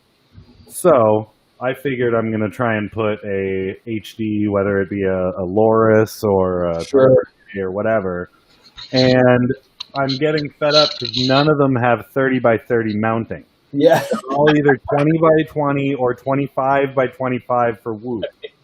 And I'm like, this is so infuriating because this is a 30x30 or 30.5 by 30.5 like racer. Yep. Yeah, but not for nothing, man. Maybe before, but nowadays, 20 stacks. I think that's the way to go. All day long. Oh yeah. Yeah, You know they're what so much more durable than the AIOs. My God. I'm thinking I might add just make a little adapter or something so that I can sit a 20x20 in there. Yep. Because I've got For all the Thingiverse. Sean sent me the first sub 250 FPV crate, and it had an F7 20x20 T-Motor board in it. So I was like, ooh, now I'm going to get... and T-Motor has a 20x20, I think it's a 45 amp ESC. That would be great on a 7. It would be fine. Yeah, for sure. So... I don't know. I've got that. Aaron, have you tried the Runcam Split 3 Nanos? The light, I have the light here. I have the R3D shifter Muon frame coming because you can put that Runcam Split 3 light in there, and that's like the lightest HD cam setup. And I want to get one of the 4s, one of the new ones. The Runcam Split 4 Nano is supposedly amazing. Oh, really? Yeah. So I've got a Split 3 Nano I'm going to drop in a Nemesis this weekend because I put it's a Split 3 Nano Whoop, which is the Whoop mounting. In the Nemesis, I put Whoop stack mounting. Oh, cool. In it. So Very cool. Yeah, the 3-inch with the Whoop stack mounting would be freaking amazing. I have the 2.5-inch Nemesis, so I just went 16x16. And I've got 1404 motors for that one, so I'm going to step up from the 1206s that I've got currently on the Nemesis 3 to the 1404s. So that ought to freaking throw it around like crazy. Yeah. That's is that your beta toothpick? This toothpick is running a Runcam, I believe the Runcam 3 HD. Nice. So that's probably the split 3 nano whoop is probably what you've got on yours as well. The single cam. So we got rid of the 2 cameras. Right. And I've heard they're actually great for latency too. So it's actually it's no different. I'm not a good pilot, so latency is probably something that I can't tell you about. But I can tell you that I don't have any issues flying it. I'm still crashing it. Yeah. 100%. That's. I was supposed to build that Nemesis today, but I got sidetracked with the printer and the puppy and. Yeah. So believe it or not, latency is not really the issue with the single lenses. It's the field of view. It's an HD sensor, and then they just crop in for the standard dimension. So you end up with like 120 field of view. Yeah. That's why they're so shit to fly. The latency is actually fine on them, and they're finally figuring that out. This RunCam 3 Lite and the new 4. They're figuring out how to have wider field of view, and it seems to be just fixing it. Yeah, I kind of really want. I've got some 1.8 millimeter lenses that would probably fit that. I could just jam on there and see if it works. So what happens is you run into a problem with the anti-IR coding. They either do or don't. Like, for whatever reason, every single time I do that, I'm like, oh, I have a lens that's M3, M8 or M12 and 1.8 or 2.1 or 2.3. I put it on, and everything is either pink or it's double filtered, and it just looks awful. So I feel like no matter what, I have the wrong one. Well, I've got a RunCam. I use the RunCam Robin for my racing cams. So, and they've got one. I keep 1.8 millimeter spares for that. I like that really wide field of view. Yeah, I live or die by it. Anything less than 150, and I can't even fly it. I really prefer like 160, 170 field of view. I need to get. I fly with like a 1.6 to a 1.8 usually. Like, I use the Caddx Ratel and their SDR2, the Turbo SDR2 or whatever it is, a lot, and they often have the option to buy it with 1.6 millimeter, and I love it because it's just so much wider. I have a Ratel on my 11-inch that makes the 11-inch feel like I'm flying a toothpick, man.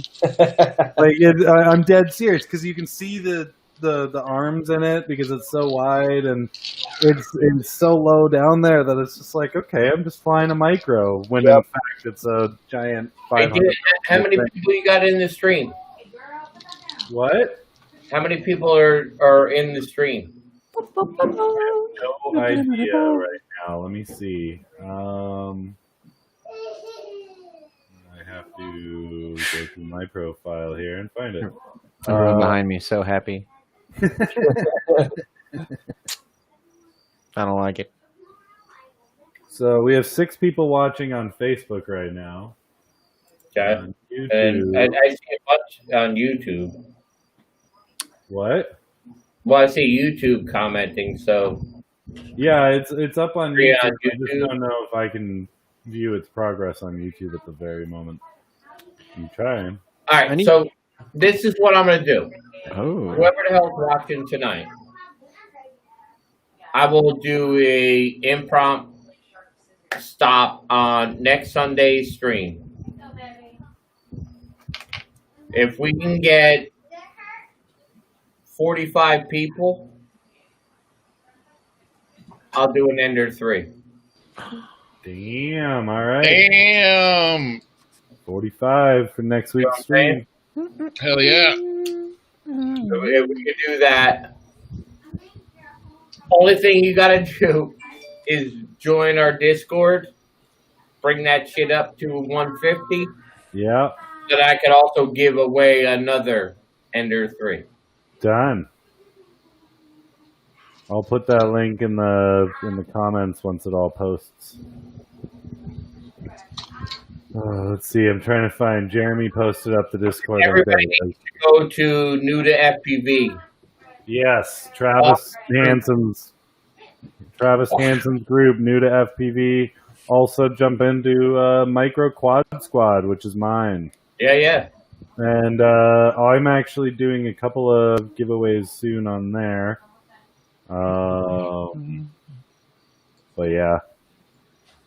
Yeah, man. Yeah, we're gonna listen. The FPV Hangout, man, is all about rocking people's videos and shit, and it's an enjoyable time.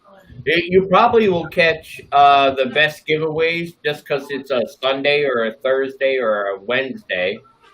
Our general thing is on Thursday nights. Yeah. But we pop off, and that's normally when you might catch some weird shit. You know, Yeah, dude, I put my daughter to bed one night, and I got her all ready to go, and yeah, sent out. So you know, I need that to happen. If I could use this platform to do that, then that's what I'm doing, bro. done and done, man. I will do the same thing for your platform. So if we can get a solid hit, Yeah, man. I got an Ender 3 for them. Sweet. Nice. You know. Trenton says Daltz. Well, he says salts. I want that, but I'm assuming he meant Daltz. I mean, I'm pretty salty most of the time. So Salt, bro. my old before I came up with my actual FPV name, I just used to my tag that I tagged everything was Dalt is salt. So Yeah, mine was originally this. My thing was awesome weirdos because we're a bunch of fucked up individuals, you know. Yeah. But my buddy Brock, you know, named me Two Scoops of Crazy. And we it were stuck. It one stuck. night, and he was like, "Man, we're fucking 2 scoops of crazy here," because we're doing giveaways. And that's how my name came into effect, you know? that's cool. I'm You about live up to it every day, Sean. ice cream cone. All right. So Still we gotta got fine-tune homework for some next things. week's stream. I like it. Look, it's already typing. I got some new shit. It's going to be like full on, you know, Aaron, stuff in here. Aaron, I don't know if Red wants me to say this, especially live, but they're coming out with another Insta360 mount called the Booster. If you're talking to them at all, ask them to send you that one. Really? I didn't tell you that. I like discreet information on my podcast. Is it a more protected mount? Hey, Dan, we need one of those little flashing is, signs that says "discreet drop, discreet drop." Sunday. It's from what he told me, it's a little higher up to spare you from some of the wind that might come off of the actual props, and then it's that would also save this ion too. It's going to get it a little bit away from the props to give you more clearance. So it should help out for a lot of different other rigs too, because it means on some other Cinewhoop style things, if you do need some angle for like acro, then you'll get your camera will physically be higher than like any prop line. So it should help for some shots too. Very cool. I don't know how tall it's supposed to be, but he told me that it was supposed to be it's supposed to increase the gap for some of the wind that comes from that, and just for the ion as well. I'm all about increasing that gap. You know me. Oh yeah. The comment fucked everything up. I got buffering, didn't hear a thing. No. Yeah, I guess the Facebook died on people. I had a YouTube. Guys on YouTube. I posted more people to go on YouTube. I posted a DVR of this little ion and somebody was like, I hate that all I see is props in view. And then I shared the video of it with the Insta360 on it, and they were like, yeah, I could live with props. And I was like, yeah, exactly, me too. Yeah, I struggle with that because like having props in view. I just sold my tiny trainer specifically because of that. There's just so much prop in view. That's why that's more like a racing thing. Totally, yeah. It was a fun little experiment, but it is I went up to like 1404 6000s to try to get some power out of it, and then it's just like okay, but now it flies like it's it feels like there's a bag of nickels below it. Yeah, so nice. I mean, having all the weight below the prop line. Well, it's also too a mixture of like if that frame were a little thinner, used a little bit lighter motors, and then it was maybe a 2S 3-inch, like a high KV 2S 3-inch. It might have had less 4S with it. I mean, I just think it was too heavy for what they wanted for it. I think it runs great on 3S. I'm not knocking it. Yeah, I'm not knocking the performance it has on 3S. I'm just saying for like what it is and how big it is, they should have just done like crazy high KV 2-inch or 3-inch 2S on insane KV to keep that racing spec. Because I feel like it's just so small and heavy at the same time once you start stacking 3 and 4S on top of it. Right. I want this go. Yeah, once I got up to these motors, then the 3S started to sag really bad. So I'm like, great, now I got to go 4S. Like, of course, those batteries don't exist. What am I watching? What is this? What size batteries are you looking for, Aaron? Say again? What size batteries? I was going to have GNB custom make a 4S 350 and 300 for me. Okay. But then I was going to say, iFlight makes a 4S 450. Oh, do they now? Okay. Yeah, they make a pretty full send battery. Yeah, they make a pretty good one. I might have to try those because it's hard to find the GNB 4S 450s. Yeah, I have a few of the 4S 450s from Full Send, and they're great. I was flying around Gank's little 3-inch racer mini, and it was a blast. It was far too fast for me. So they're pretty punchy. I deal mostly with micros, but I have a few 5-inch, and I actually paralleled 2 of the Full Send 450s for my Cinewoop at one point. So nice. It worked fine, and they didn't even get warm. Like, that thing handles great. Is this Insta 360 video, Aaron? No, this is a Caddx baby turtle. Yeah, they're pretty good. Which wasn't bad. It was impossible to fly out of. Like I may as well have closed my eyes for the majority of this. Yeah. But the HD out of it is fine. But yeah, I mean, there's just so much. There was just a little bit too much prop in view, and then it's like. What's interesting is I then put an Insta360 on the front of this thing, and the rig flies a lot better that way. The tiny trainer is very ass heavy because where the battery sits, and having an Insta360 go on the front helped that quite a bit. So it flew a lot better with it, but then it was getting heavier, and then it's like great, now it's real saggy on 3S again. So it was just this like never ending chase. And it just made no sense. The 3-inch rigs that I have that are mini aliens are better in every way. They can carry the Runcam hybrids, a Tarsier, or the Insta360 Go on top. Yeah. Yeah, that Nemesis Micro's got 20 by 20 mounts too, Aaron. Yeah, that's why I was looking at it because anything other than 20 by 20 can just eat donkey. Yeah, I'm getting that way with 16 by 16 these days. I've put so many together and fried so many things that I'm just like, I'm done. Have you done one of the Talons yet? The only thing that makes me even wonder at all about 16 by 16 anymore is that Talon stack.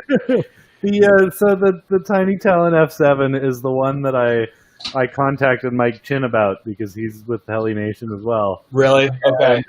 That's the one that my computer died literally like right after the end erase sequence of the DFU flash. Perfect. And I need to figure out how to trip it into bootloader. Yeah. Using Impulse or whatever because it just won't pick up now. Mind you, it was after he had already had it up and running and tested everything. I had everything wired up. I had it tested in beta flight. I was about to do a hover test, and I go, okay, this has the bidirectional setup on the ESCs. It's at 48 kilohertz. It's the BL Heli 32, so it's awesome. And I even put some super gangster Snoop Dogg on as the startup tones. Hold on, let me see. Beep, beep, beep, beep, beep. Yep, I'm gonna find. Here we go. I used to have startup tones, and then everyone that flew with me got really tired of hearing Game of Thrones. There she is. Here we go. Let's see if you guys can hear it. Pretty girl. Is that loud enough? Yeah, I heard it. Nothing but a G thing. Where'd you find that one at? I've never done the tones because I've never found a song that I thought to myself, can I listen to this song more than 5 times in a row? Oh, no. Right. Wait till you see some of my other ones. Dude, I used to have one that was the never gonna give you up, and that got old Rick real Astley, quick. Yeah, exactly, right? Like, So, You're about to do that? Dang, I shouldn't have ruined it. here. I knew I shouldn't have flown with you today. Ah.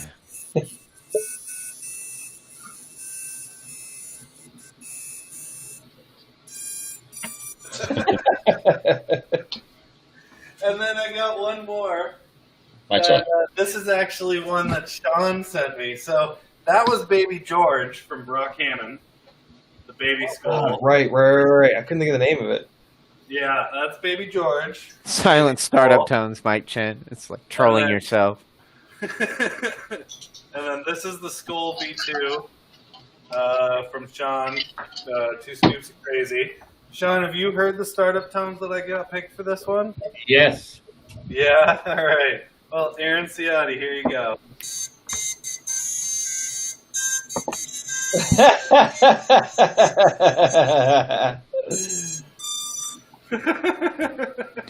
That's Axel F, right? Yeah, that's Beverly Hills. Yep. I will hook you up. So Mike Kim's I have got absolutely zero custom taken care tones. of, apparently. I have zero custom tones, guys. You can ask anybody out here, man. Me too, gang. I'm from nothing, but vanilla. people that do know this shit knows that I'll get you straightened out. Awesome. So Mike Chin, send Sean Mendel a message. Sean Mendel, send Mike Chin a message. Send me a confirmation that it works correct. I'll hook you guys up. Don't worry. I got both of you on my list. Also, by the way, don't feel bad of your struggles. I spent about an hour of my stream trying to get this newbie drone F4 Hummingbird just to go and do anything. And then I spent like another hour after the stream, and I fail. Yeah, I had the same problem with this until I completely rebuilt it. Like, literally from scratch, new stack, new motors, everything. I think the issue here is that Newbie Drone has a tendency to have their own very specific ESC firmware, which they then don't really make available.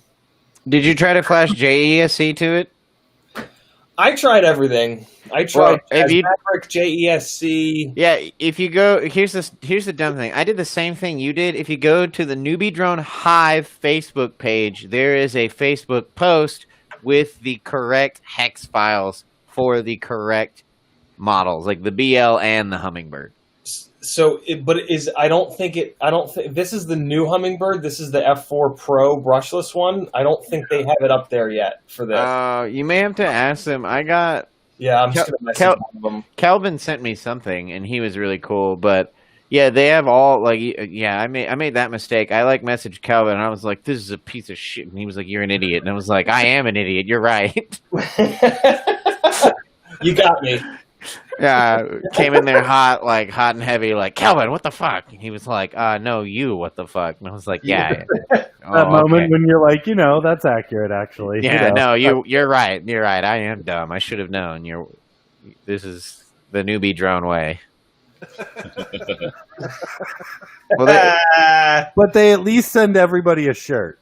I mean, they have some really cool stuff. Like, I appreciate Newbie Drone because Newbie Drone has like tech in their boards that they don't want available, so they don't offer their hexes for free, so people break them down and figure out what's on their boards. Yeah, which I appreciate, and some people else should appreciate because it's a lot more convenient. Honestly, it allows a lot of things to be really specific to Newbie Drone and to not be cloned either. So yeah. it's the impossible situation. It's the impossible to fucking fix scenario. Yeah. I mean, here's the thing with Newbie Drone stuff. If you want to fix it, you got to ask them to hold your hand through it. Yeah. But the thing is they're aware of exactly what they produce on the market. So they are willing to hold your hand through it. Yeah. They're 100%. They're like the only company who sells a Whoop that will let you call them and like they'll set it up with you over Zoom. And that's like if you told somebody to go ask Happy Model for that or Beta FPV or any other company, it would just be hilarious the result that would come from that. And there kind of aren't any other really like good Whoop like the Newbie Drone 1S board, not this one, their full size one, like that's the board. Yeah. No other board that can compete with that right now. Like the 12 amp 2S and 1S board they have. Yep. Yeah. Yep. Amazing. With the VTX built in, it's really nice having the VTX built into that board, and it works. Like it absolutely does work. And that's another good example of like proprietary things not being released, so we absolutely get the best of like what's offering. And what's crazy too is like some people are like, it's whatever, and I'm like, it's whatever. It's a 1S board with 12 amp ESCs. Do you know how absurd that is? Yeah. 2 years ago, I taught tooth and nail for an 8 amp ESC over a 4 amp. So come on, man. Using the Super F4 freaking 6 amp. Yeah, when the original Little Deuce build was like the Super S stack all the way, EMAX ESC. Yep, I have like 700 of those. I bought a huge lot of like eBay auction baby hawks at one point. Really? I was like, I want spare parts, and I like flying it, so I bought a whole big lot of broken ones. So I got a bunch of those little receivers, a bunch of the Femto F4, F3 boards, a bunch of the freaking ESCs, and I was just like, all right, cool. Built like 4 or 5 different baby hawks, crashed the shit out of every single one of them because they fly like baby hawks. Yeah. That's what I love about that idea you've ever had. Because it actually flies like the baby hawk flew. It's super top heavy, so it just sort of swings around. Oh man. Oh yeah, I've been holding off on this. Matt, that's a beautiful dog you got there, buddy. Thank you, sir. Yeah, she just turned 8 months old. Cool. Actually, next week she turns 8 months old. Sorry, but yeah, she's a biggin. But she's my FPV puppy. She goes out to the flying field with me. Nice. But I gotta get her trained like Billy, man. Freaking Billy Barrett, his dog freaking Sway. He's got it trained that it'll walk out there and it'll flip his quad over with its paw and then run back to him. So he just takes off. That's his turtle mode. He calls it doggy mode. But Mike Finn says, "Can that dog kickflip yet?" Hi, Aaron. Yeah. She could almost jump the 6 foot tall fence I have in my backyard. So yeah, she's a leaper. Yeah, But yeah, that's, when she stands up on me, she can put her paws here on my chest, and I'm 6'3". So What do I do? Jeez. yeah, and So she's she's gonna- less than a year old. yeah, she's gonna be big. I got to take her to the vet here pretty soon after I'm done training this class up, just to get her weighed and get her second set of shots and stuff like that. Yeah, man, I'm gonna have to hook up with you to get one of those 3-inch Nemesis. Jeremy is talking about them, so Cool. Yeah, I've got a bunch. Like I said, I'm about to build myself another one tomorrow. The racers I just put in stock too because I just got the arms back in for those. I need the secret 5-inch. The secret 5. I know Brock needs the secret 5-inch too. Brock and I had What I'm looking for, bro. Brock and I had a little communication about that about a secret 5-inch today. You guys breaking more discreet conversations? It's- I need that to happen. He's getting it for me, and I have a parts card that it needs a body. Let's say that. Oh man! So how many secret frames are you making now, Matt? Well, that's the problem is I've got too many, and I don't really talk about them or lend too many snapshots or anything until I really get them where I want them because I've gone back and wiped the drawing board quite a few times. We gotta get CIOTTI flying a gank. Hey man, I've got plenty if he's down to fly a micro. If he likes a squish decks, talk mount, CIOTTI likes his micro. I mean, I've got him. CIOTTI, you don't fly micros, do you? Not at all. To be honest, barely. I fly 5-inch so much more. He's got 5-inch too. I'm My 5-inch requirements are impossible. looking for that extra special sauce, I guess, on a 5-inch. That's all. Yeah,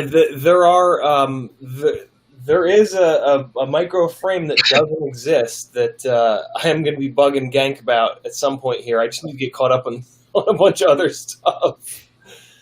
Basically, Nice, Mike. nobody makes a tough micro alien. The micro reverb and the micro alien have 2.5 millimeter arms, and it's just not enough. And they lock you into the mounting height, so it's just not a good.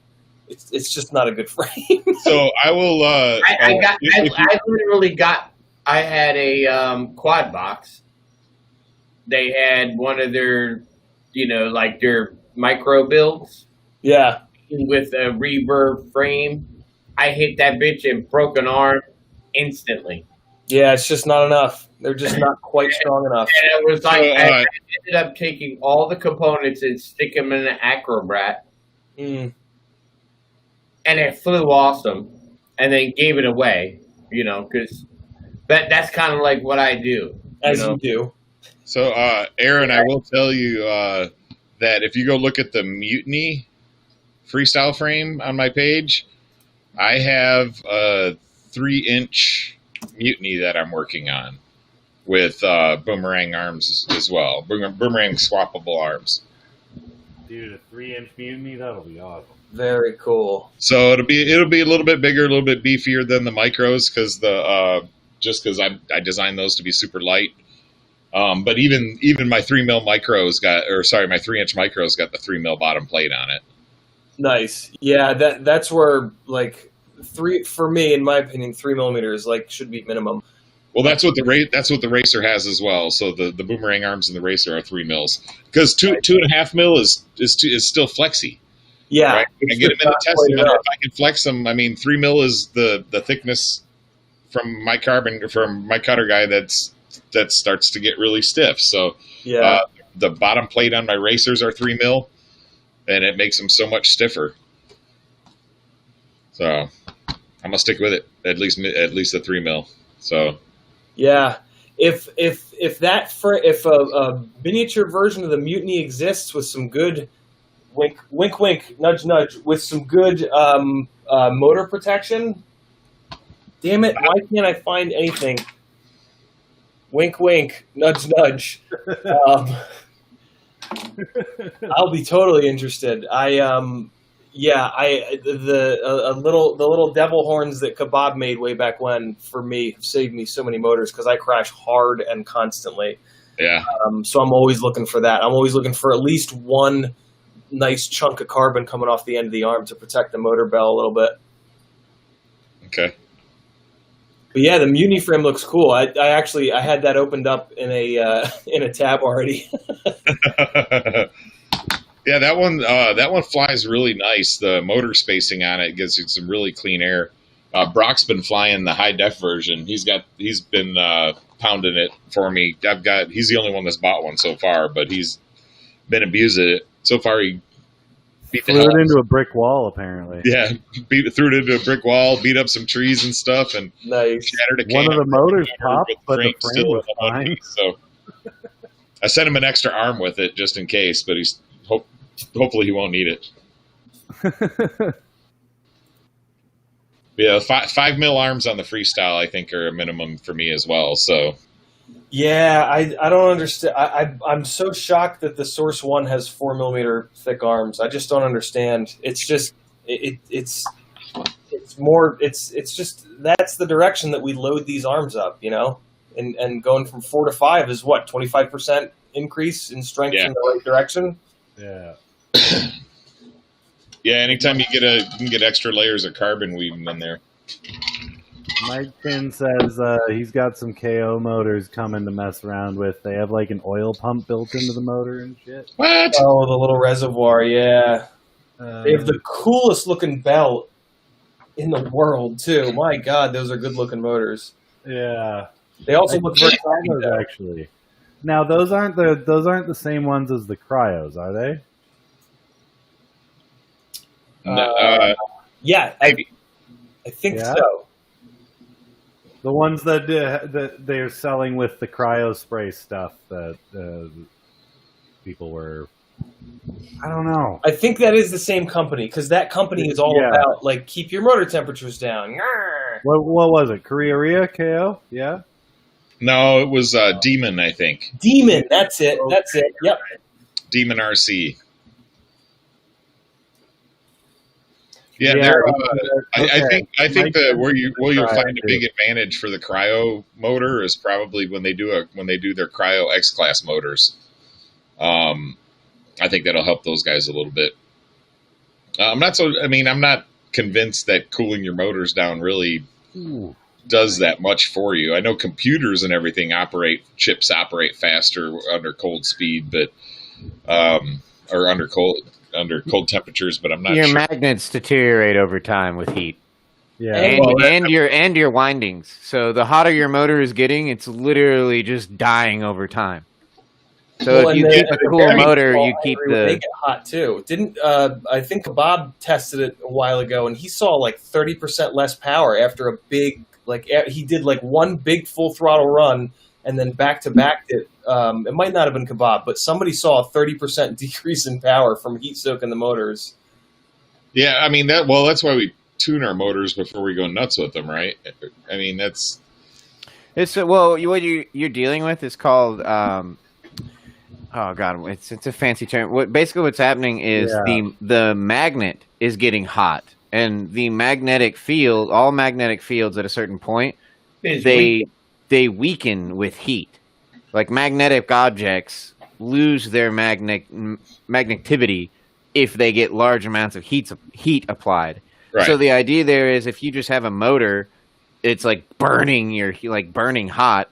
Then all you're doing is lowering the magnetic field, which is generally going to raise the resistance of the motor because it's going to raise the needed voltage to keep the same RPMs that you're trying to hit. So that's also how over time a bad motor can smoke an ESC is because it's just been getting so hot that it's now it was an 11,000 here's an example you can have an 11,000 kV motor and then it smokes itself and it really becomes a like 24,000 kV motor, just because it's now like developed this crazy thing for itself because of the windings and how like it works and junk. And then the next time you power up, you smoke. Yeah, it's So- if you heat up the coils enough to freaking char the coating on them, you're screwed.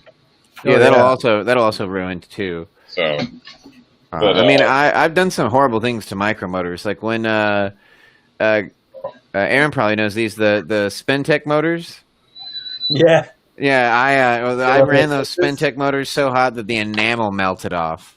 Yeah. I've got I did it on a 5-inch rig that got stuck up in a tree by the Federal Building. This T-Motor F40 Pro 2 bell has almost no magnetism left because I got it so hot. It's actually really nice because I test bearings with it. Since it has so little magnetism, I can just put it onto a rig and spin it with my fingers, and the magnets don't slow it down, and it's like a perfect little bearing tester. That's really funny. Crazy. Yeah, that's why I find it funny when people talk about the smooth motors, the one with that's a giant magnet ring. Yeah. Yeah, and the only reason why they're so smooth is there is no magnetic field. Yeah. They're just weak motors. They're inefficient, really smooth working motors, but not like talking shit or anything about them. I'm just saying, like, in terms of like if you had the same motor with actual 12 magnets versus one giant one, the one with 12 magnets would outperform it like tenfold, but it would be the coggiest motor you've ever used in your life. Yeah. So it's a sacrifice that's willing to be made to make really good like HD footage motors. Yeah, the cogginess is just a Get out of there. thing for me. It's just a constant fight with micromotors.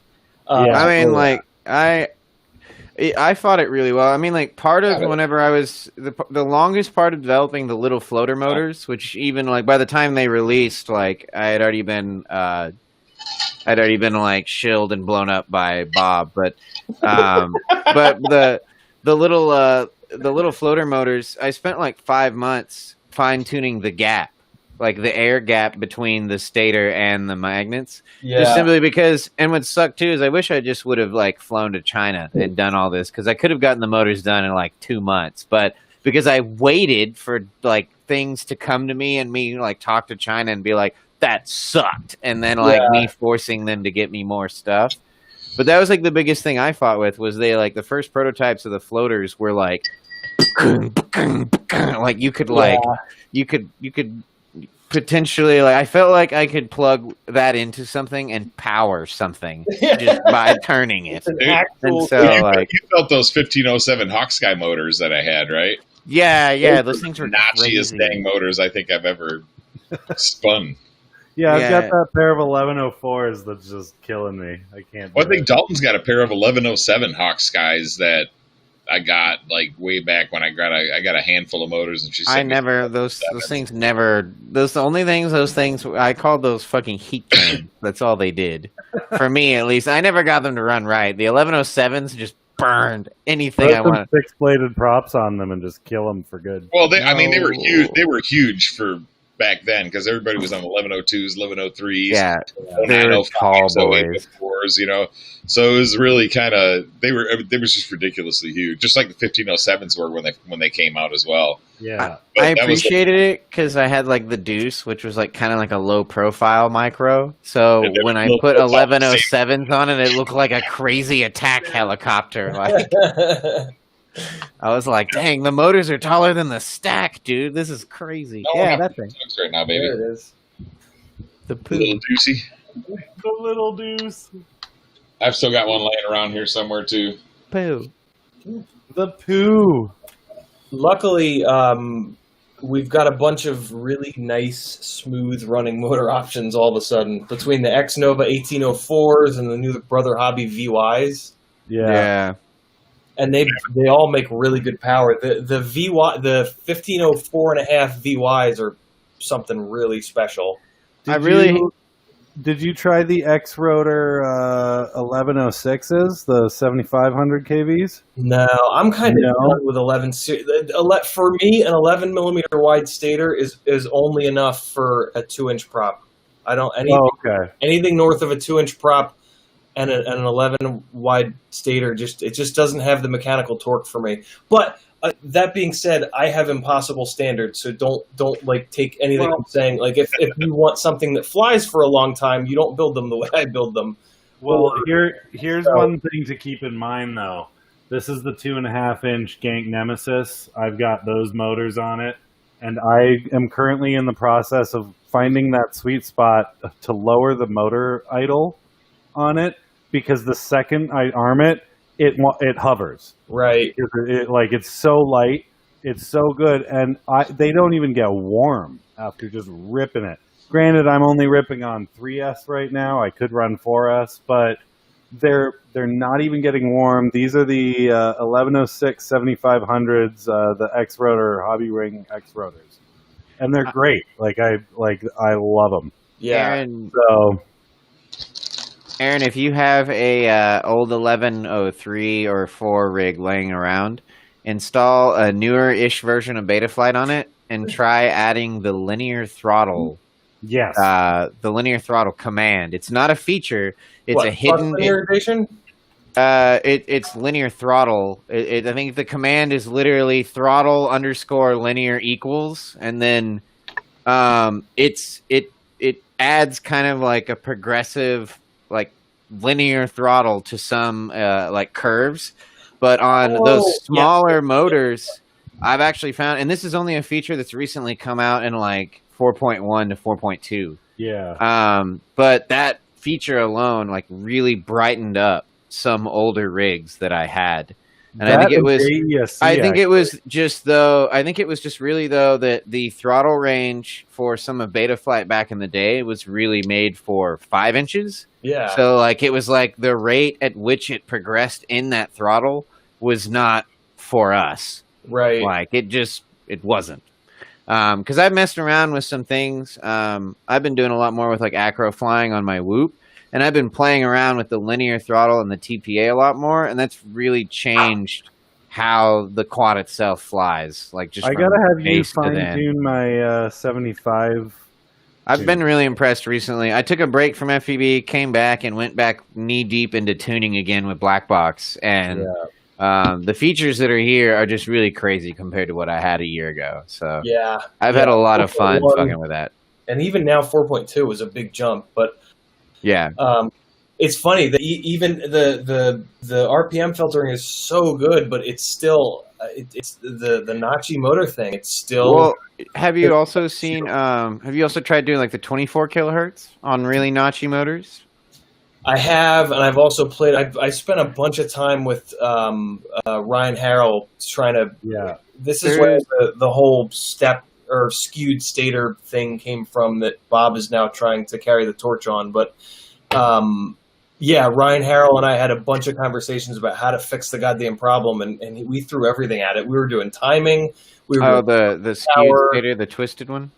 They literally just, instead of having the lamination straight up, they just tilt it a little bit. Yeah. Reduce the cogginess, but it's not going to work out. It's too expensive to do.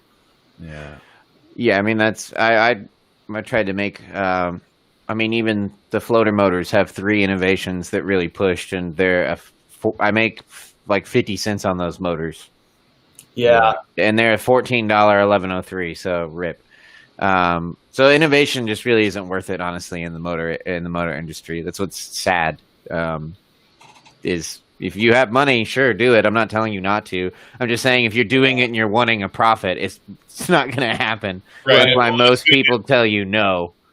And as soon as you do it, somebody's going to copy it. So exactly. Oh, yeah.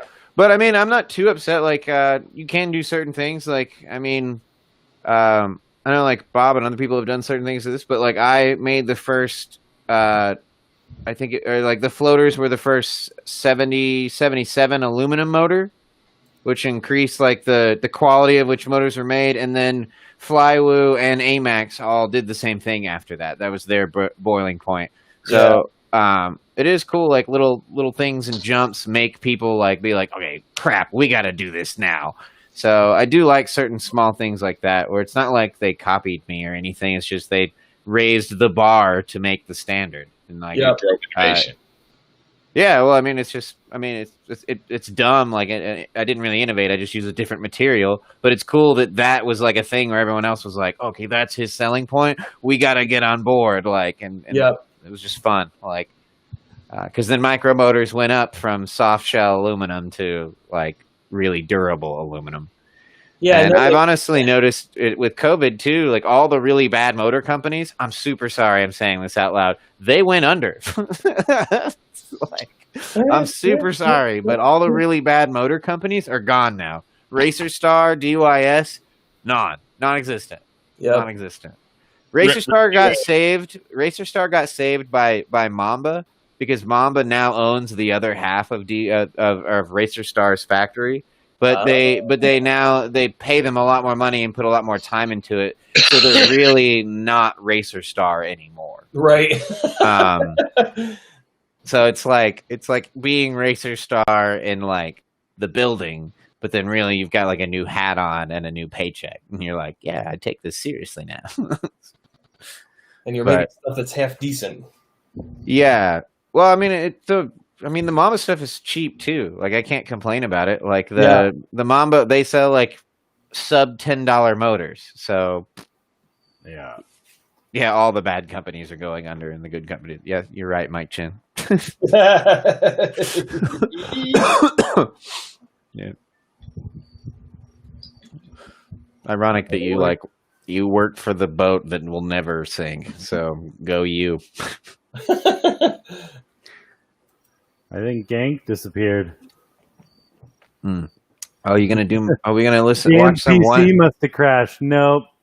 Let's watch some 1-inch footage. Broccoli asked about my tiny trainer, how it's doing. It has moved on to a new home. Goodbye. I wasn't flying it, and I fly freestyle. And yeah, sorry. I had a blast with it though. I don't regret it. That's the important part, guys. I don't regret it. That's the important part.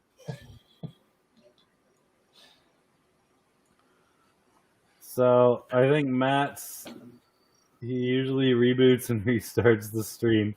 Matt, unfortunately, you're still in the stream, buddy, unless anybody else is booted off. Matt seems to have disappeared, and he's blaming my computer, which did not crash this time and ruin a flight controller.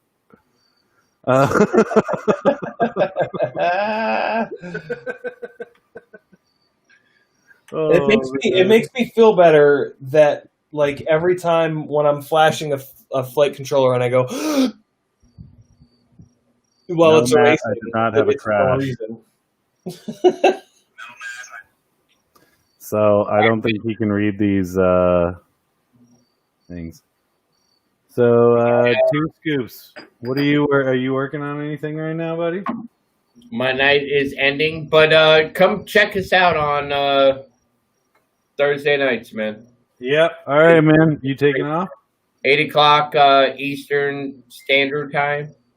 So I don't know where everybody's from, but come check it out, man. Drop your videos in our Discord channel, and we can get 150 on that. It's another printer, and I'm still on that with you. We'll get together. We'll talk. Yep. Awesome, man. We'll post some shit up, but yeah, man, it's about giving, right? It's about helping somebody else out in the community, and that's kind of like what it's all about, man. You know, I've gotten good advice from people. Some of my best friends, I've never met them.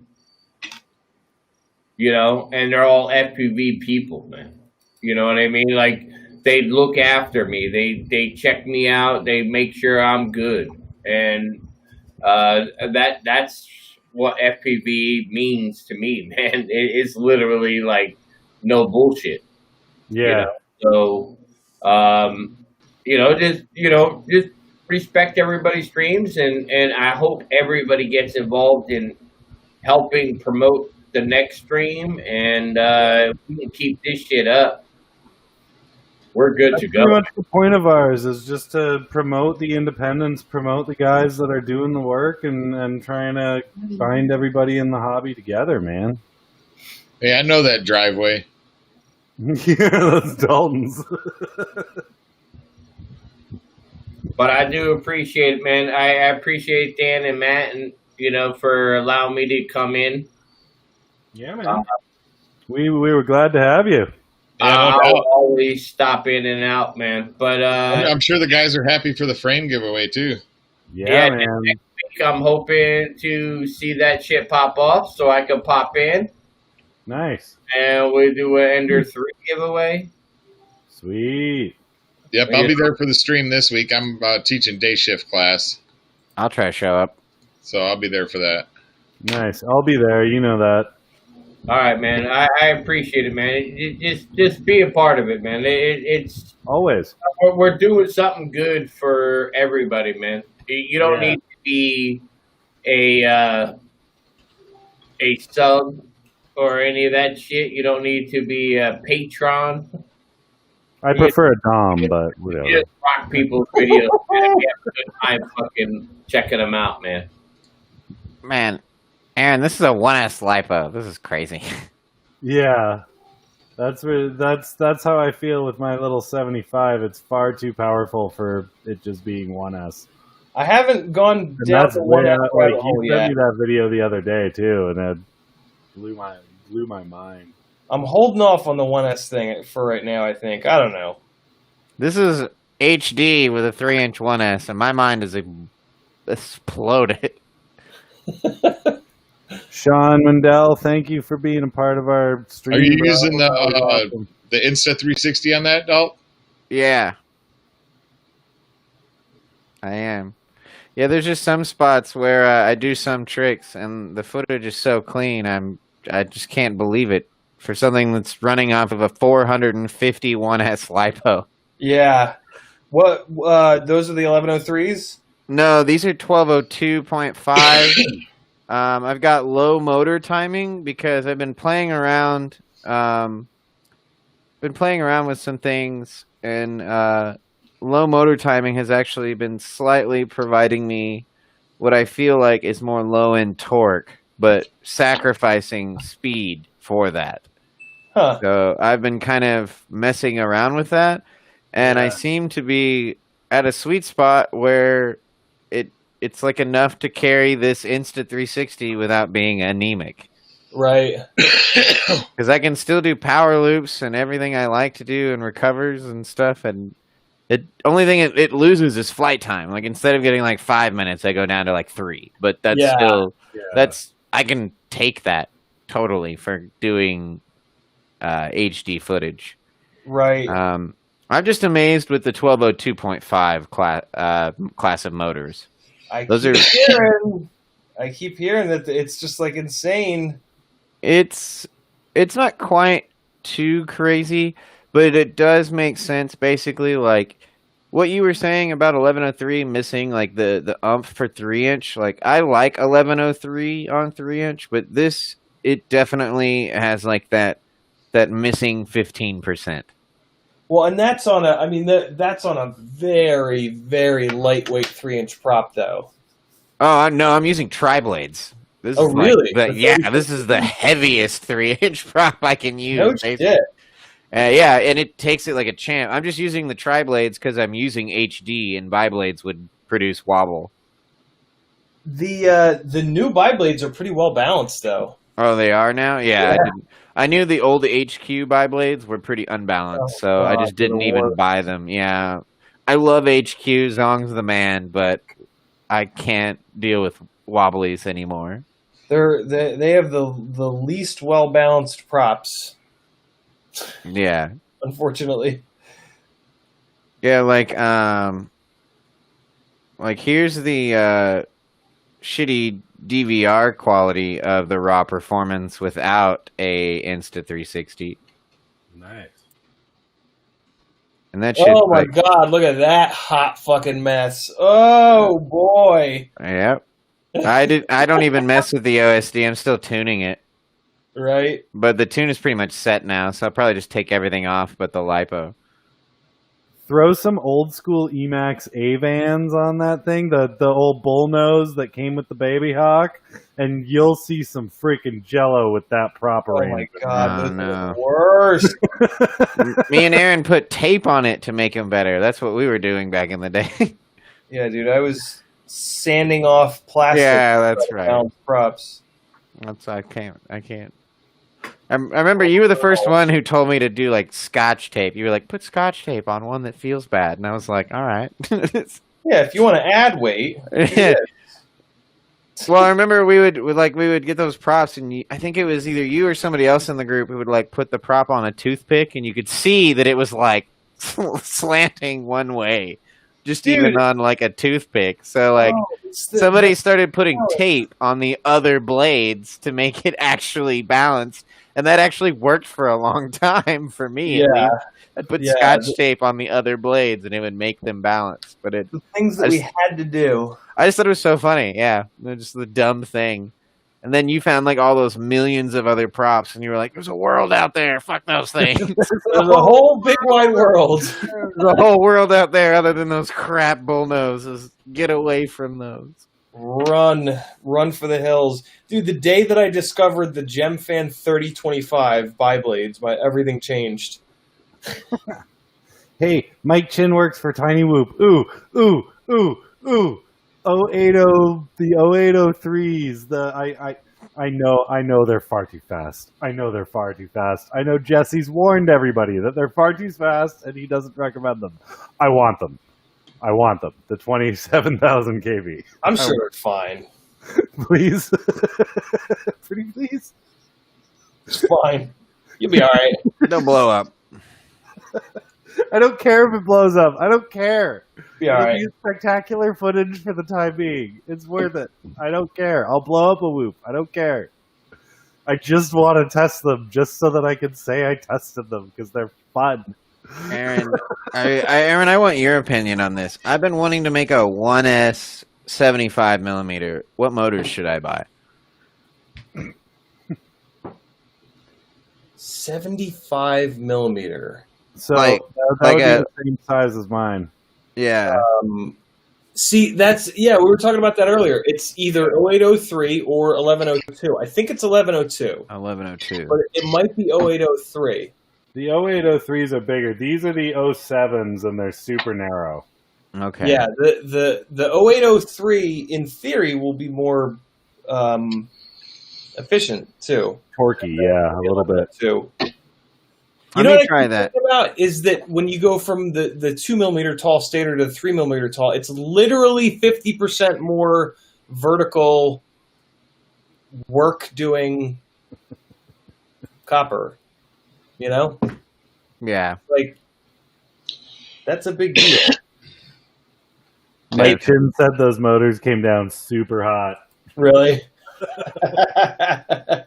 Said he had some retarded motors on the Mobula last year. It lasted one battery, but it flew insane. The motors came down super hot. I'll tell you what, man. These Happy Model 0802 25,000s, Bulletproof. fine. They're amazing. Bulletproof. Are those the ones that are missing magnets? No.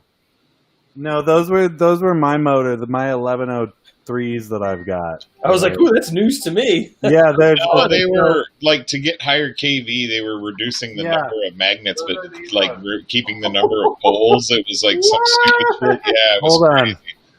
Here, That I have sounds them right here, amazing. and I've got one opened up, I think. Who makes those?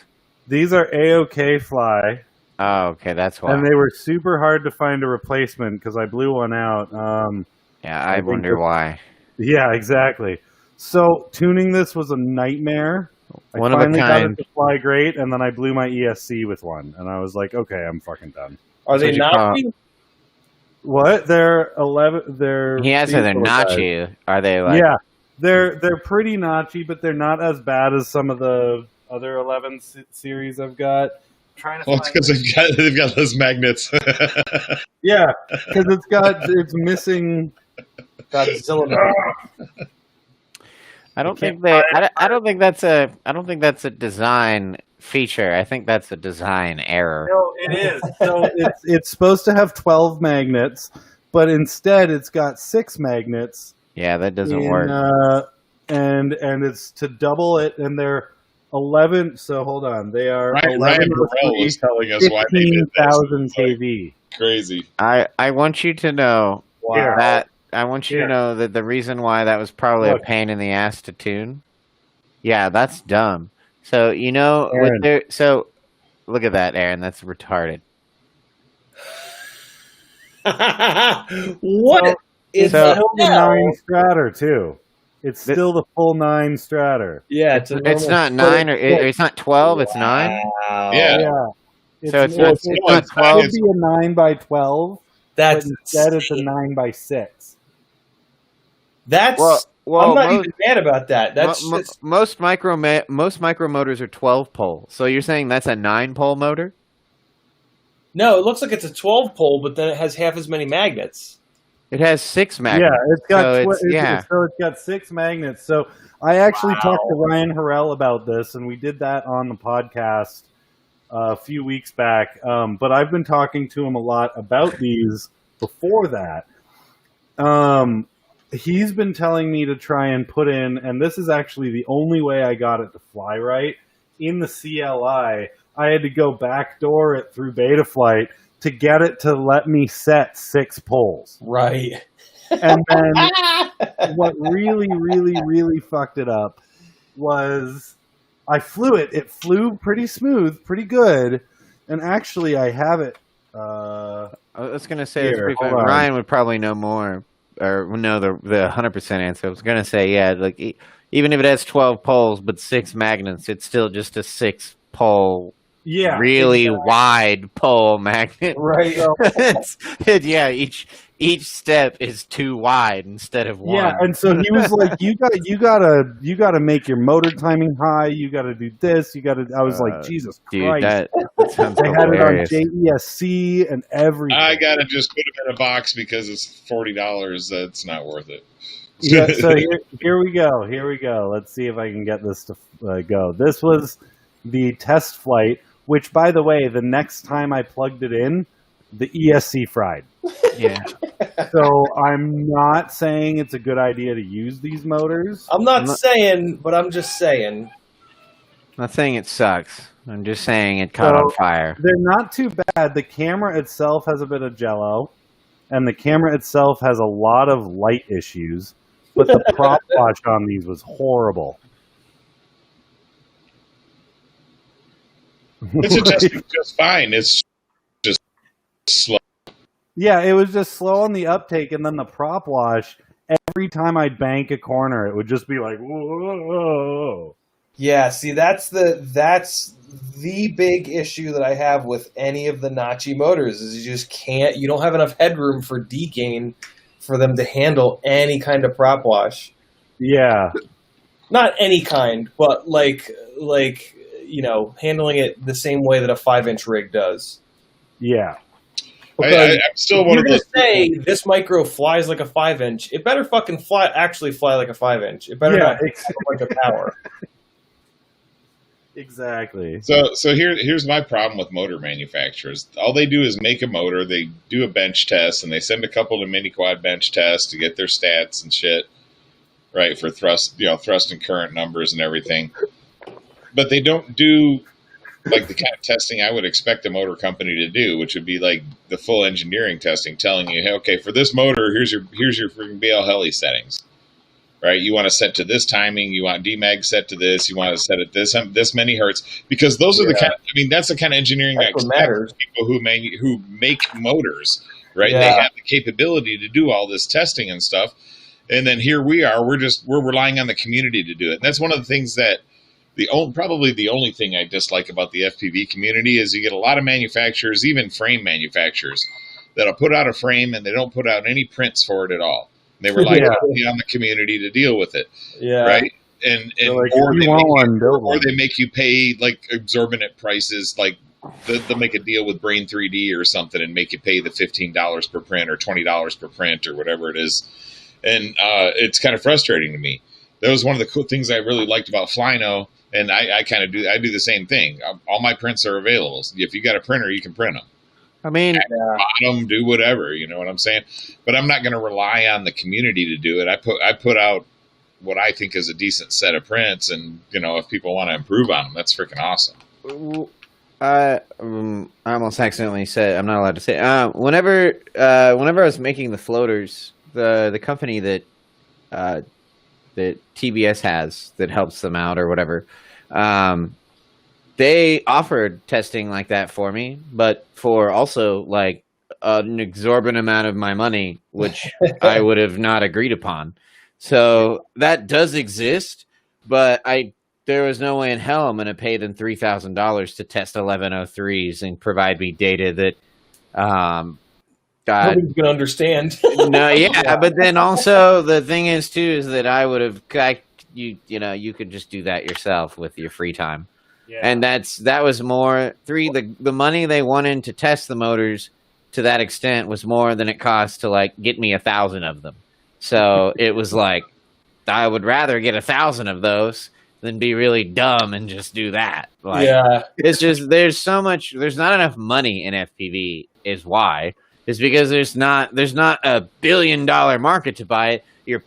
You're shooting in the dark, hoping that you spend $2 to $3 grand on motors to make $500. Yeah. Like, and if you really think about that, yeah, with all that effort and energy, that's a weak most. As far as the larger motors go, I mean, I still think there's quite a bit of profit in them, especially when they're selling them 20. Yeah.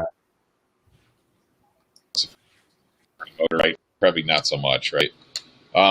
But still, I mean, if these companies really want to, I mean, do you think GM gives you the poorest tune when they give you a car? You know what I mean? They don't give you the best tune, of course, for as far as performance, but depending on what you want to do with it, you can load another tune. Yeah. But you know what I mean? There's testing done on it. If I wanted to prove that my motors were the best performing motors out there, I would want people to run them at the best settings. But the problem is though, is that the problem is right now there's only 5. There's like 12 motor companies in Hong Kong. 3 of them are like not in FPV at all. 5 of them are really involved in FPV, and the rest of them literally make everything for everyone else. So the problem with motors right now is that if and not saying in a bad thing, but like you just putting your name on a motor and putting it out there is zero innovation. And then that what basically does is like that just stalls other motor companies because there is no reason to put money in proving why your motor is the best. Because if they're all made by like the same people, your motor and Get FPV's motor are the same 1508 5000 kV because they're technically made by the same manufacturer. Now, if you had real innovation and you were putting money into dump like a new stator design and a new crazy thing, then I would totally say you should absolutely dump those money into finding that research. But the fact right now that if you wanted a 1404, it's going to basically be a carbon copy of every single 1404 on the market with zero innovation, then there's no point in putting that testing there because it's going to be the same, if not marginal, to the motor it's copying. Just because, you could probably get some variance in there with better magnets, better bearings, and other things. But you're talking about 5 or 10% increases, not the reason why you should change manufacturing from the way we make motors to make it this way now. And that's really the problem. Is nobody's presented us a future for anything.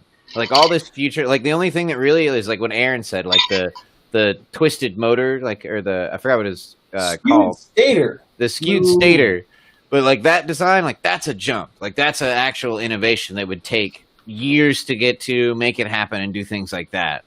And I think that's what's really rough about motors in general, is it's hard to reinvent the wheel when you're only going to get copied with the wheel, and then also there's not enough backers like there would be like if we were DJI or something and we wanted to make a new motor, we could absolutely probably have some future tech, but they're not even dumping money into that. So there's a reason why DJI and all these mega monsters haven't just come in and totally blown our market up for being like, oh, they all use crappy motors. Let's just go in there and steal the market. It's because it's not worth it to them. Yeah. That's true. Very true.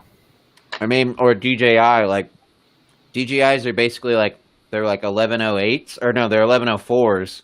Are they really on the Mavic Mini? Yeah, they're 1104s, but they're really crazy looking 1104s. Yeah, probably very proprietary with no standard mountings of any. Yeah, right. But do you want to hear the weirdest size motors that I've come across? The freaking first 3-inch that I bought had 13. Oh yeah, the rodeo, yeah. 1310. I got some 5010s on my fucking. I think they changed them to a 1308 for the second set. But I've got a set of the first sets that are 1310s, and I was like debating on putting them on something. Wow, 1310. My God. I kind of want to play with those now. I love how the 5010s fly, man. They're super short, but they're super wide, and they're running my 11-inch right now. So, actually, I got the actual motors somewhere. Yeah, I'm curious about some of these 2004s and stuff like that are coming out. I am shocked at how much power the Brother Hobby 2004s had on 4-inch props. That was a really fun. I'm almost done with the drift edit from that thing. Actually, I mean, it was just great. It just worked really, really, really well. They tuned easily. They had tons of power. So these are my two 5010s. One's 300 and one's 750 kV. But they're monsters. Wow. So that's absurd. They're awesome little motors. This one's phenomenal. I love it. But this one runs my Octo that swings 18-inch props. So it's like you're not gonna put this giant thing, like it's the size of my hand. Yeah. I'm 6'2", 230 pounds. Like it's the size of a big dude's hand. Like you're not putting that on any 5-inch. You're putting that on something huge. And I kind of want to make a beast class with them too, because I got like 12 of these motors kicking around. Hey Dan. Yo. Which one's that? Oh, which one's that? Is that the 400 kV? It's 650. Oh, okay. But it's I had Hawksky make me some X-Class motors. Oh. So these are 4120 650 kV. I would harm a midget for those. I have 6 or 8 spares maybe. Wow. That I'm not using because I've got 4 on my X-Class right now that I'm going to rebuild. So, but Josh Ingram posted. You saw his post about that one of a kind beast class that he did. Yeah, I replied to it. Yeah, if one of us wins that, we got to build it up with motors like that, man. Like some huge, awesome motors. I've got a set of 120 amp APD ESCs sitting here also. Nice. He said there's 100 amp ESCs with it, so I think that would be amazing. If whoever wins it, I don't even care if I'm the one. I just think. Well, I mean, I didn't put anything down on there except that I got a freaking X-Class right here that I crashed a broken arm and I haven't rebuilt. I could build it up within a couple of days. I mean, yeah.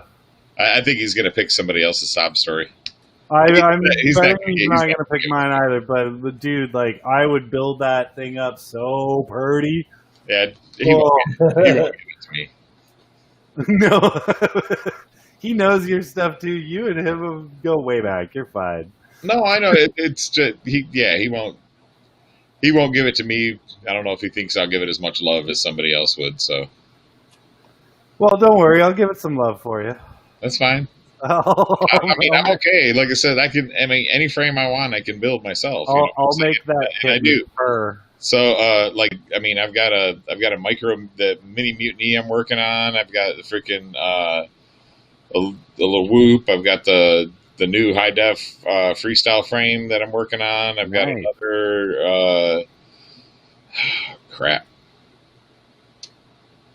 Trying to think of all the crap I've got going on. I've got a vertical arm frame that I've had for probably about a year now that I just kind of left alone because nobody really wanted them at the time. And now that all these knife box frames are coming out and stuff, I'm like, all right, well, and mine's different than theirs, so it'll be interesting. So it's just a matter of getting them to put me on day shift classes so I can do it. The freaking midday shifts, I'm working from 1 o'clock in the afternoon until freaking midnight. Just kind of sucks.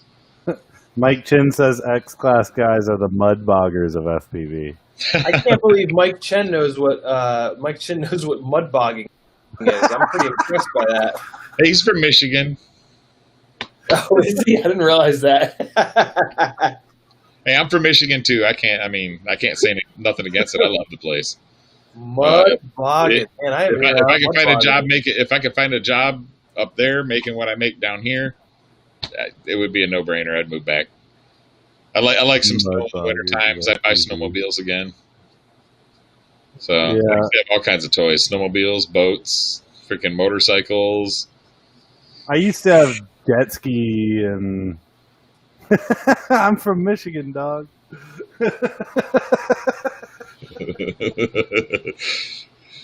I'm from Minnesota, so I kind of get it. I mean, honestly, there is a bit of mud bogging in Michigan, but there's more like it's like sand dune riding and stuff like that. More people building sand buggies, dune buggies and stuff, going up to Silver Lake sand dunes, Sleeping Bear sand dunes, stuff like that. Oh, yeah. So that was one of the things. After Multi GPIO last year, I went camping and right off the beach at Ludington Beach, which is just south of the dunes. Nice. So that was pretty peaceful on the Great Lakes, dude. It's like you're taking a pic. I took a couple pictures of it, and everybody's like, "Where is this?" And I'm like, "In Michigan," and they're like, "What?" I'm like, "Yeah, dude. There's literally freshwater oceans. Have you looked at Michigan on a map to see how? I didn't realize the lakes were that big." I'm like, "Have you looked at a map? I mean, they're gigantic. They're like as big as states. It's like you can't see across them. They're tidal. It's like But yeah, I prefer the fresh water to salt water. I've been down to the Gulf like 4 or 5 times, and between the seaweed and the salt water and the jellyfish, it's like the potential for sharks. I've never really seen one, but I prefer the fresh water. You don't have to worry about much out there. They haven't flown the dunes yet, Mike. I went to fly out there when I was up there, and I ended up flying a graveyard in Ludington, and then I flew the courthouse, the Ludington courthouse. It was like built in 1910 or something like that, so it was a really pretty cool ass building. And then I did a little bit on the beach and flew up the lighthouse right off of Ludington Beach there. But I had to wait till almost dark because there was people out on the jetty walking back and forth because there's a big walking path to get out to the lighthouse. But it was a little bit fun. That was nervous as hell too because it was before I had Crossfire, and I was on my Nirvana, and I was flying over water with just like this walkway that was probably 10 foot wide, and I'm moving off of the walkway to avoid people and stuff. People give me like dirty looks. I'm like. I never posted the video because it was probably a little dangerous, but It was in the skip folder. We've done almost 3 hours. It's for the if you come to my house, I might show you some footage, but it's never going anywhere. I have a folder called Sketchy. It's exactly that. But there's some times when I went diving downtown that. I dove the corner of a building and I got some wind shear and it like blew me way out into a road, and I was like, okay, well that one's in the trash.